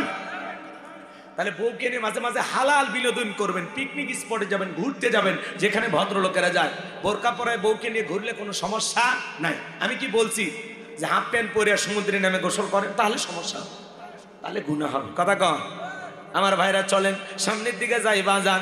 এইবার ফেরাউনের সেনাবাহিনী সিন্দুকটা ঘাটে যখন চলে আসছে, সিন্দুকটা তুলে নেতার সামনে নিয়ে গেছে। ফেরাউন ডেকে বলে সিন্দুকটা খোলো তো দেখি। এইবার সিন্দুকটা যখন খোলা গেলো, সবাই টাকা দেখে সিন্দুকের ভিতরে মনে হয় পূর্ণিমার চাঁদ উদয় হয়েছে। জোরে গন মারহাবা। ফেরাউন ডেকে বলে তরবারি আমি জবাই করি, এই মনে হয় আমার পথের কাটা মশা। আসিয়া বলে থামো, খারে মারা শিখছো, এতগুলো মারলা গো স্বামী, তাও কি শান্তি পাইলা না? এই ছেলেটাকে মারার আগে আমি তোমার কাছে একটা প্রশ্ন করতে যাই, এই যে সিন্দুকটা দেখা যায়, এমন কাঠ কি তোমার দেশে আছে? ফেরাউন সিন্দুকটা নাই রে ছেড়ে ডেকে বলে বিবি, এমন কাঠ আমি কেন, আমার বাপ দাদা 14 পুরুষও কেউ দেখে নাই। আসিয়া ডেকে বলে স্বামী, এটা ভিন দেশি কারো সন্তান, বাঁচতে বাঁচতে আমার দেশে এসেছে, এই ছেলেটাকে আমি মারতে দেব না। এই ছেলেটাকে আমি আমার পালক পুত্র হিসেবে লালন পালন করতে চাই। জোরে বলেন মারহাবা।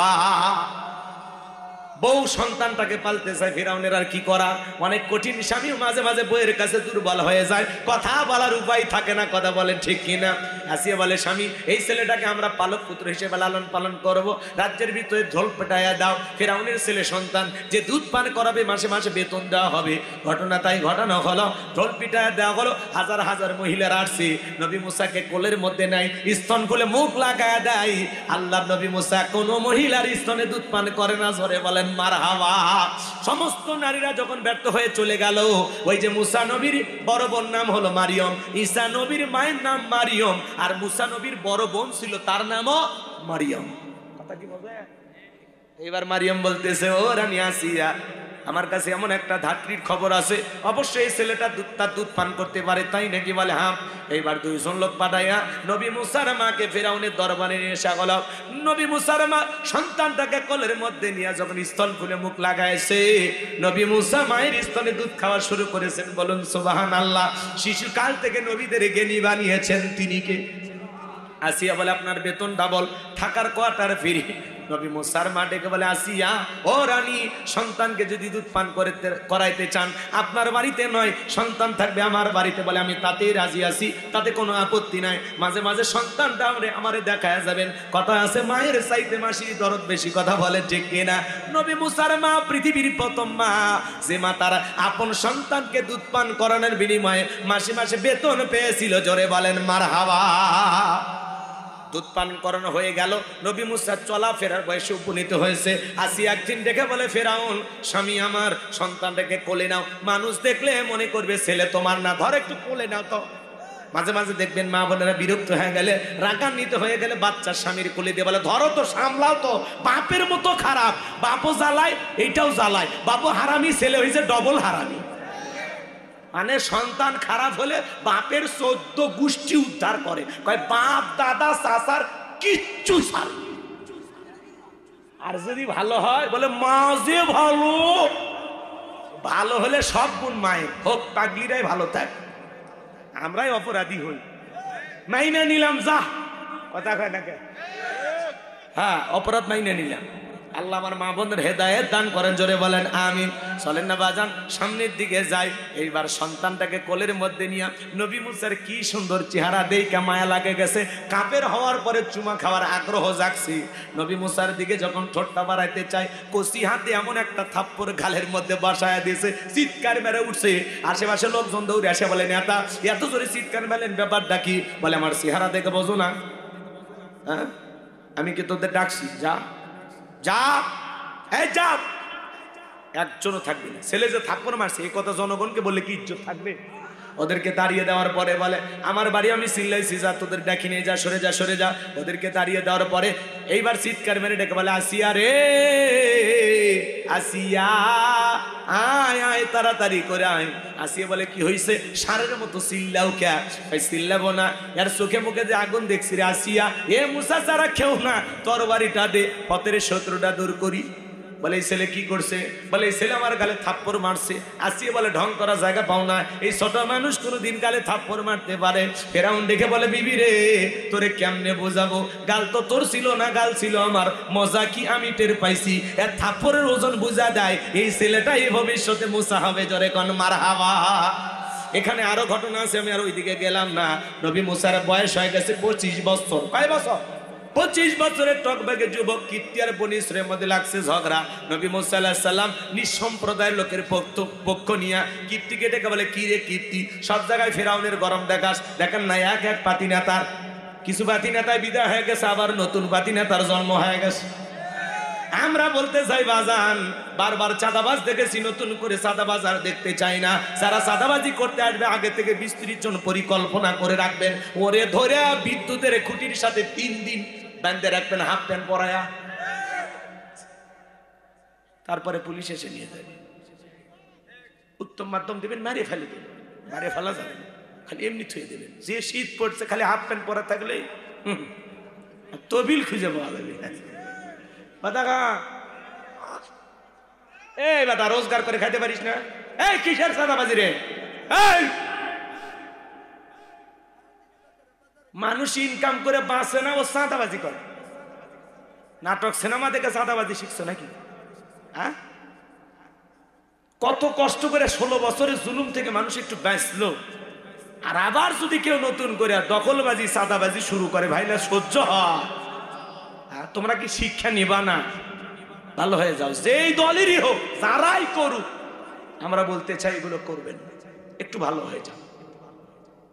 এই দেশটাকে একটু শান্তি পাতে দেন। কথা কন, ভাল লাগে না বাজান? ভাল লাগে না? এখানে মনটা কেড়ে চাইলে পুরে শেষ হয়ে যায়। ওরা তো 16 বছর দুর্নীতি করে গাড়ি বাড়ি টাকা পয়সা সব বিদেশে নিয়ে গেছে। 11 লক্ষ কোটি টাকা দুর্নীতি করে বিদেশে পাচার করছে। 93 বিলিয়ন ডলার ঋণের বোঝা বাংলার মানুষের ঘাড়ে চাপায় ধরা পালিয়ে গেছে। 5-10 কোটি টাকা দামের গাড়ি গ্যারেজে পড়ে আছে, এমপি মন্ত্রী নাই। এ কথা কাল, হ্যাঁ, বড় বড় কথা বলতো এমপি মন্ত্রী আছে ভাই। কি ডাক, হ্যাঁ, কি মশান, কই পালিয়েই তো গেলেন। আছে মন্ত্রীরা সব কোথায় গেল, এমপিরা সব কোথায় গেল, কোথায় কাদের কাকা? ওদের সারা দেশটা এখন লাগে ফাঁকা ফাঁকা। পালাবো না, পালাবো না, পালাবো না, যাই না তাদের দেখা। ওদের সারা দেশটা এখন লাগে ফাঁকা ফাঁকা। আইন মন্ত্রী আটকে গেল আইনেরই ফাঁকে, দাড়ি সারা দরবেশটারে ভণ্ড ভণ্ড লাগে। শুনেছি ভাই কত নেতা নেত্রী খাইতেছে ভাই ডান্ডা, বিচারপতি কালামানিকের ফাটিয়েছে নাকি আন্ডা। এটা আমার খবর না, মিডিয়ার খবর। এই বিচারপতি শামসুদ্দিন মানিক আল্লামা সাইদি হুজুরকে মৃত্যুদণ্ডের রায় দিয়েছিল। আমরা বলতে চাই, এই বিচারক নামের কুখ্যাত কালামানিককেও মৃত্যুদণ্ডের রায় দিতে হবে। কথা বলে ঠিক না? এই বিচারপতি শামসুদ্দিন মানিক টকশোতে বসে আমার বোনকে অপমান করে রাজাকারের বাচ্চা বলেছিল, ছাত্র আন্দোলনের সবাইকে রাজাকারের বাচ্চা বলে গালি দিয়েছিল।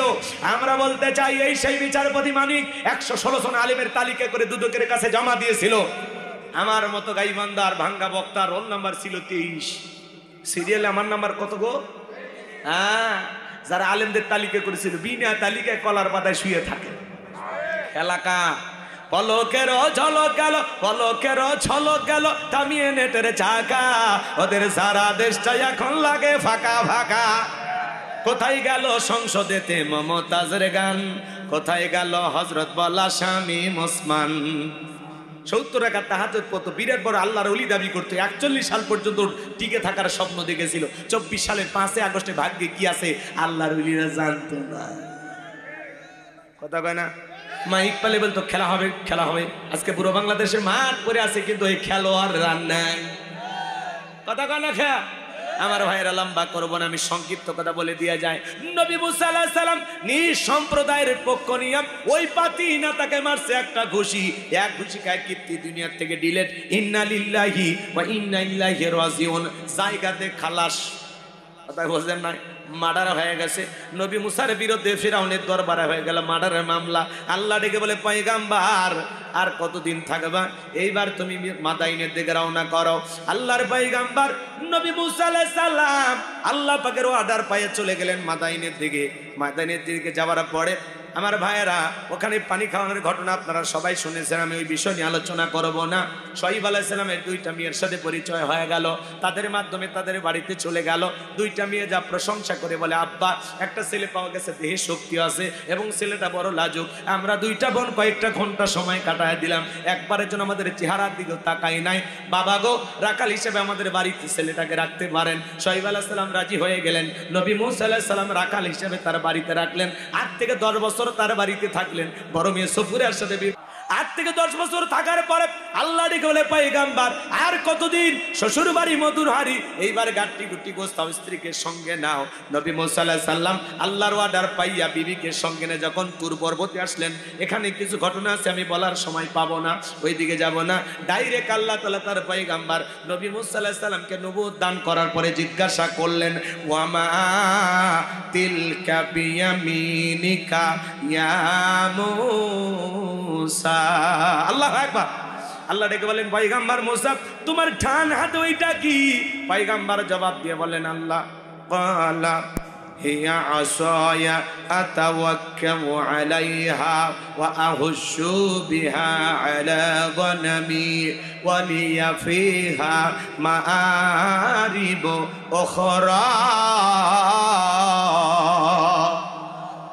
পয়গাম্বার ডেকে বলেন, আল্লাহ আমার ডান হাতে এটা লাঠি, এটার উপর ভর দিয়া চলে ছাগলের জন্য পাতা বাড়ি ইত্যাদি ইত্যাদি অনেক অনেক কাজ করি। আল্লাহ ডেকে বলে, পয়গাম্বার প্রশ্ন করলাম একটা, জবাব দেওয়া যাবে একটা। নবী মুসা কথা বলেন কার সাথে? আল্লাহর সাথে কথা বলতে মজা আছে না নাই? যুবকরে একটা মহিলা যদি রং নাম্বারে মিস কল দেয় তুমি পাগল হয়ে যাও। 17টা সিম কার্ড পরিবর্তন করে বলো হ্যালো। মেয়েটা বলে, ভাই ভুল করে কল দিয়েছি। বলে, না কেন ভুল করে কল দিলা? নিভানো আগুন কেন জ্বালাইলা? এখন ভালোবাসা দিবা কিনা বলো। কথা কয় না? তোর কণ্ঠ শুনে পাগল হয়ে গেলাম। এক মহিলারা 3:30টার পরে কুড়িগ্রাম থেকে আমারে কল দিয়ে বলে, হ্যালো তুমি কে? সোহেল। আমি তখন বললাম না আমি একটা হুজুর মানুষ। কয় ঢং করো না, রাত চলে গেলে আফসোস করবা। ও কি তাহাজ্জুদ পড়ার জন্য ডাকতেছে? কথা ঘন নাকি আপনারা? আজকে যুব সমাজকে নষ্ট করছে এই মোবাইল। সারা রাত মোবাইল অশ্লীল উল্টাপাল্টা ভিডিও দেখে, ঘরে দরজা লাগায় একা একা মোবাইলে ভিডিও দেখে। আর আছে না নাই? মোবাইলের ওজন কম, কিন্তু মোবাইলের মাধ্যমে পাপের ওজনটা অনেক বেশি। বিয়ের আগে ছেলে মেয়ের হাতে টাচ মোবাইল কিনে দেওয়া যাবে? এই মোবাইলের মাধ্যমে ওরা সব শেষ করলো। অনলাইনে জুয়া খেলে, ফ্রি ফায়ার, পাবজি সাসাজি ভাতিজি কত গেম খেলে। কথা কয় না? মোবাইলে উল্টাপাল্টা ভিডিও দেখে, সারা রাত জেগে। আছে না নাই? পরিমণি জামিনে মুক্তি পাইছে, আর বলে কি সুন্দর সাইজে গেছে রে। কথা কয় না? যুবকের ঘুম হারাম। আছে না নাই? উল্টাপাল্টা ভিডিও দেখে, নায়ক নায়িকার গান বাজনা শ্রবণ করে, দেশি বিদেশি সব গান বাজনা ওদের মুখস্থ। নায়িকার নাম মুখস্থ আছে, কিন্তু বাজান গো আমার, এখনই যদি স্যার খলিফার নাম জানতে চাওয়া হয় অনেক ছেলেই বলতে পারবে না, কিন্তু 50টা নায়কের নাম বলতে পারবে। এই হলো সমাজের অবস্থা। এদের সবচাইতে বড় ভাইরাস হলো মোবাইল। কথা কন, কথা কন। আমি কি একটু বলবো? রাগ করবেন না। দেশে মোবাইল আইছে, চিঠি বন্ধ হইয়াছে, দিওয়ানা বানাইছে, ভোলা মাইয়ার মনের কথা ভাসে বাতাসে। ও দেখো পোলা পানের মন বাদা ফেসবুকে এখন মোবাইলে চ্যাটিং কইরা কাটায় সারাক্ষণ। এই মোবাইল পাইয়া দেখো মদনের মাইয়া কি কাণ্ড ঘটাইছে, স্বামী সংসার রাইখা নাকি পলাইয়া গেছে, সে যে স্বামী সন্তান রাইখা নাকি পালাইয়া গেছে। 2 বাচ্চার মা 4 বাচ্চার মা পরকে প্রেম করে স্বামী রাইখা সন্তান রাইখা আর একটা পুরুষের হাত ধরে পালিয়ে যায়। যে নারী স্বামী সন্তান রেখে আর একটা পুরুষের হাত ধরে পালিয়ে যায়, ওটা নারী না, ওটা ডাইনি, ওটা পাশানি কান্নাগিনী বিশ্বাসঘাতক নারী। ওটা হলো নারী জাতির কলঙ্ক। কেমনে পারলা বোন, কেমনে পারলা মা, স্বামী রাইখা সন্তান রেখে আর একটা পুরুষের হাত ধরতে কেমনে পারলা? কথা বলে এই পরকের অভিশাপে হাজারো পরিবার ধ্বংস। এক হাতে তালি বাজে, 2 হাত লাগে। তার মানে খালি নারীদের দোষ দিয়ে লাভ নাই, পুরুষের দোষ আছে। একটা মহিলার সন্তান আছে, স্বামী আছে, তার দিকে কেমনি নজর যায়? তোমার বোনের দিকে যদি কেউ নজর দেয় মেনে নিবা, তোমার বইয়ের দিকে, তোমার মায়ের দিকে। তো ওই মহিলা কারো না কারো বোন, কারো না কারো স্ত্রী, কারো না কারো মা, কারো না কারো ফুফু, কারো না কারো ফুফু খাল। কথা কর না ভালো হয়ে আছে। দুনিয়াতে অনেক নারী আছে বিয়ে হচ্ছে না, যা বেটা বিয়ে কর। বিয়ে হয়েছে, স্বামী আছে, সেই মহিলার সাথে সম্পর্ক। পরকীয়া অভিশাপ, ভাইরাস, করোনা ভাইরাসের চাইতে পরকীয়ার ভাইরাস বেশি খারাপ। ও মা, তোমাদের এই দুর্দশা আমার আর ভালো লাগে না। কথা কন আছে না মহিলারা বিবাহের দাবিতে ছেলের বাড়ি যায়, অনশন ধর্মঘাট, কোন ছেলে তো যায় না, তোমরা কেন আসো? তার মানে কি বাজারে চলে না? এই জন্য নিজেকে এত সস্তা বানায় না। তোমার মর্যাদার সম্মান অনেক উঁচুতে, অনেক উঁচুতে। মা, তুমি প্যাকেটের ভিতরে থাকো, পর্দা করো, কভার রাখো, তোমার আকর্ষণ ফুরিয়ে ফেলো না। তোমার এই দামি সতীত্ব খবরদার যার তার কথায় বিলিয়ে দিও না। কথা কয় না কে? পাগলিরা শিক্ষকের কাছে প্রাইভেট পড়ে, সেই শিক্ষকের নাকি 3 মাস। শিক্ষকের 3 মাস না ছাত্রী? বুঝতেছেন না? এগুলো ঘটনা দেখতেছেন না আপনারা? শিক্ষক হলো বাবার মতো। এই বেটা শিক্ষক কেমনে পারলা? তখন বলে শিক্ষককে ফোন দিছে, কয় ও এনজয় করছে, আমিও এনজয় করছি, আমি বিয়ে করব না। শয়তান কত বরকার, চিন্তা করো। আর নারীদের আজকে ডিভোর্সের ঘটনা ঘটতেছে, সবচাইতে বড় কারণ নারীদের জেদ বেশি, রাগ বেশি। কথা কন ঠিক? স্বামীর মূল্যায়ন বোঝে না। নারী হবে ধৈর্যশীল, নারী হবে পর্দাশীল, নারী তার সতীত্বের হেফাজত করবে, নারী স্বামীর আমানতের খেয়ানত করবে না। নারী হবে গুণবতী, নারী হবে রূপবতী, নারীর অন্তরে থাকবে আল্লাহর ভয়। কথা বলে ঠিক না? এমন নারী যদি কারো সংসারে যায় তার হবে জয়। কথা কন ঠিক না? ধৈর্যশীল, পর্দাশীল, নেককার, আবেদা, সালেহ আমাদের দরকার আছে না নাই? ছেলে পাওয়া গেছে মডার্ন বিউটি পার্লারে যায়, সাজুগুজু করে, বুরু ফ্লাক করে। কথা কয় না কে? রাগ করতেছে? কি করে? বুরু ফ্লাক চিকন করে নিয়ে আসে, দেখতে একেবারে ড্রয়িং মতো লাগে। আল্লাহর দেয়া সৌন্দর্য আবার বিকৃতি করে। কথা কয় না কে? নারীদের যত ওয়াজ করবেন তত সমস্যা। রাগ করেন নাকি আপনার? এ যুগের নারীদের ধরন বলিতে লাগে শরম, এ যুগের নারীদের ধরন বলিতে লাগে শরম। সকালবেলা বোরকা পরে, বিকেল বেলা ওর নাই। দাদা ভাই ডিজিটাল যুগ বুঝি এটাই, ওরে দাদা ভাই ডিজিটাল দেশ বুঝি এটাই। আরে নারী হলো ঘরের শোভা, স্বামীর সেবা করে, উল্টো দেখি নারী এখন স্বামী ধইরা মারে। এ বইয়ের পিটন কারা খাচ্ছেন? হাত তোলেন তো ভাই।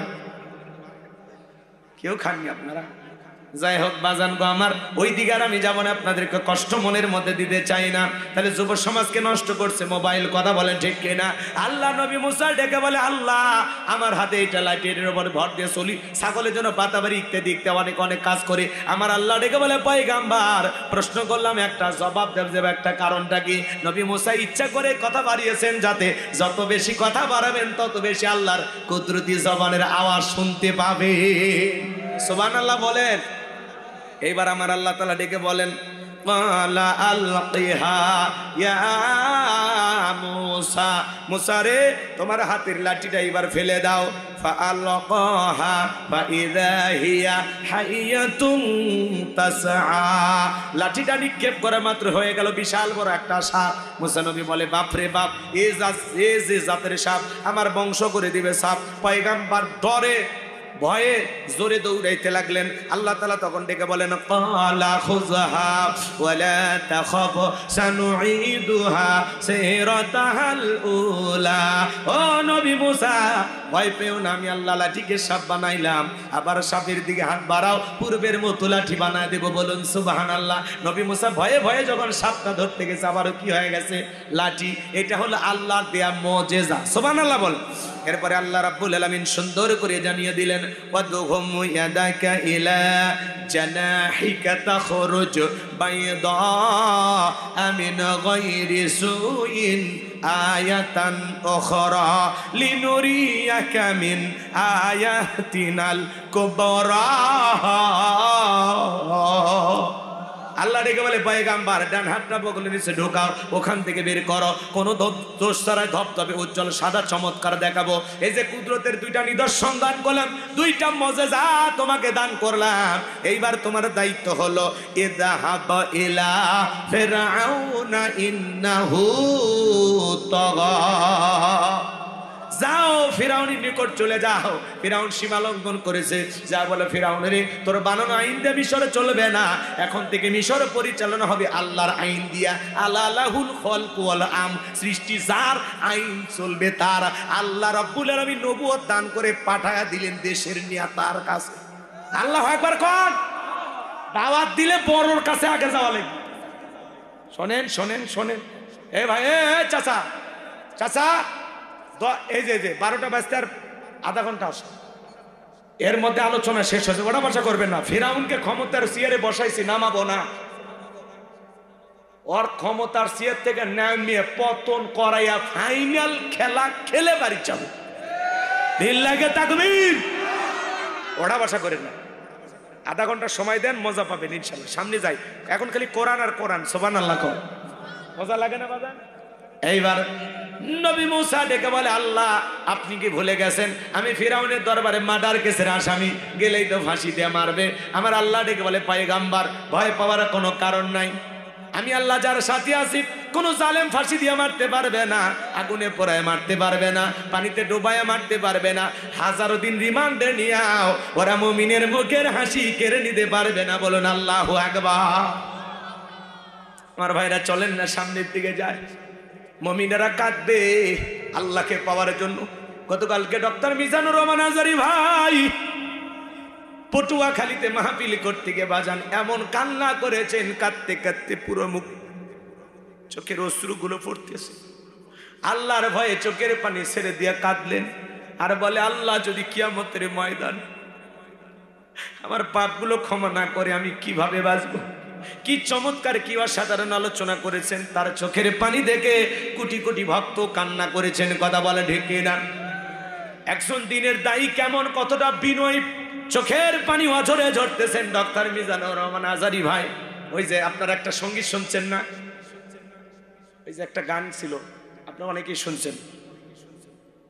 এই যুবক তোমরা শুনিনিও না, কি গানটা ওইটা? হ্যাঁ, তোমরা ভুলে গেছো? ডক্টর মিজানুর রহমান আজারি ভাই ওই গানটা গাইলেন আর কাঁদলেন, আমি কি পাপ করেছি। শোনেনি? আমার পাপের যদি করো বিচার, এই গানটা গাইলেন আর কাঁদলেন। তার চোখের পানি দেখে আমিও কেঁদেছি। কথা বোঝেন না? একজন দিনের দায়ী কেমন, কি বিনয়, কোটি কোটি মানুষ তাকে মহাব্বত করেন, ভালোবাসেন, যার মাহফিলে লক্ষ লক্ষ মানুষ যায়। আল্লাহু আকবার বলেন। আমার ভাইয়েরা, ষড়যন্ত্র করে কোনো লাভ নাই। মিজানুর রহমান আজারি ভাইয়ের জনপ্রিয়তা কমেছে না বেড়েছে? জোরে বলেন, কমেছে না বেড়েছে? আপনারা এগুলো করে কমাইতে পারবেন, কোনো ষড়যন্ত্র করে লাভ হবে না। তাকে নিয়ে যে যত বেশি গালমন্দ করবে, সমালোচনা করবে, সমস্যা নেই। একজন আলেমকে আপনারা যে গালি দিচ্ছেন, তার দ্বারা প্রমাণ হচ্ছে যে আপনারা আসলে কতটা নিকৃষ্ট মনের মানুষ। কথা বলেন, কথা বলেন। আজারি ভাই চোখের পানি দিয়ে পটুয়াখালী বাসীকে কাঁদাইলেন, লক্ষ লক্ষ মানুষকে কাঁদাইলেন, তার এই ভিডিও সোশ্যাল মিডিয়াতে ভাইরাল হয়ে গেছে। তুই চোখের পানি ঝরতেছে, কি অমায়িক, কি কান্না, কি ভয়। আল্লাহ আমাদের পাপগুলো ক্ষমা করে দাও। আল্লাহ যেন আমাদের পাপগুলো ক্ষমা করে দেন। জোরে বলেন আমিন। আর একটু জোরে বলেন আমিন। রাগ করেন, আল্লাহ যেন আমাদের সঠিক বুঝ দান করেন। দুনিয়া ক্ষণিকের বাজার, অনেক অপরাধ করেছে, আল্লাহর কাছে ক্ষমা চাইতে হবে। আল্লাহ যদি মাফ না করে, আমাদেরকে বাঁচানোর কেউ নেই। আর কিয়ামতের ময়দানে আল্লাহ যদি আমাদেরকে বলে, যা আজকে তোরে মাফ করে দিলাম, আমাদের চাইতে সৌভাগ্যবান বান্দার কেউ হতে পারে না। কথা বলে ঠিক কিনা? আল্লাহ কিয়ামতের ময়দানে আমাদেরকে মাফ করে দেন। ওয়া আনতা আরহামুর রাহিমিন, আল্লাহর দয়া অনেক বেশি, তিনি রহমান, তিনি রহিম। আল্লাহর দয়া করুণায় আল্লাহ যেন আমাদের পাপগুলো মাফ করে দেন। জোরে বলেন আমিন। আরে জোরে বলেন আমিন। আমার ভাইয়েরা, যে কথা বলতে চাচ্ছিলাম বাজান, গভীর মনোযোগ দিয়ে শুনে যান। এইবার পয়গম্বর ডেকে বলে, আল্লাহ আমার অন্তরে দুরু দুরু ভাব, বড় ভয় লাগে, আপনার কাছে একটু দোয়া করি, যেহেতু আমাকে যেতেই হবে। নবী মুসা তখন দোয়া করা শুরু করলেন। ছোটবেলায় যখন কোরআন শরীফ হাতে নিয়েছিলাম, হুজুর আমাদেরকে কোরআনুল কারীম হাতে দেওয়ার সময় দোয়াটা পড়িয়ে দিয়েছিলেন। আমি ভেবেছিলাম এটা মনে হয় কোরআন খোলার দোয়া, কিন্তু তাফসীর পড়তে এসে বুঝলাম না। নবী মুসা যখন ফিরাউনের দরবারে আল্লাহ রাব্বুল আলামিনের দাওয়াত দিতে গিয়েছিলেন, তখন নবী মুসা আল্লাহর কাছে এই দোয়া করেছিলেন। কি দোয়া? সকলে জবান ছেড়ে বলুন, ক্বালা রাব্বি ইশরাহ লি সাদরি ওয়া ইয়াসসির লি আমরি ওয়াহলুল উকদাতাম মিন লিসানি ইয়াফকাহু কওলি ওয়াজআল লি ওয়াজিরাম মিন আহলি হারুনা আখি। আল্লাহু আকবার। আল্লাহকে ডেকে বলেন, আল্লাহ আমার বক্ষকে প্রশস্ত করে দাও, আমার কাজকে সহজ করে দাও, জিহ্বার জড়তাকে দূর করে দাও, যাতে সহজে আমার কথা মানুষ বুঝতে পারে। আর আমার পরিবারের মধ্য থেকে আমার ভাই হারুনকে আপনি নবুয়ত দান করেন। আল্লাহ ডেকে বলে, পয়গম্বর যাও, দোয়াকে মঞ্জুর করা হলো। তুমি এবং তোমার ভাই হারুনকে আমি আল্লাহ তোমার দোয়ার কারণে নবী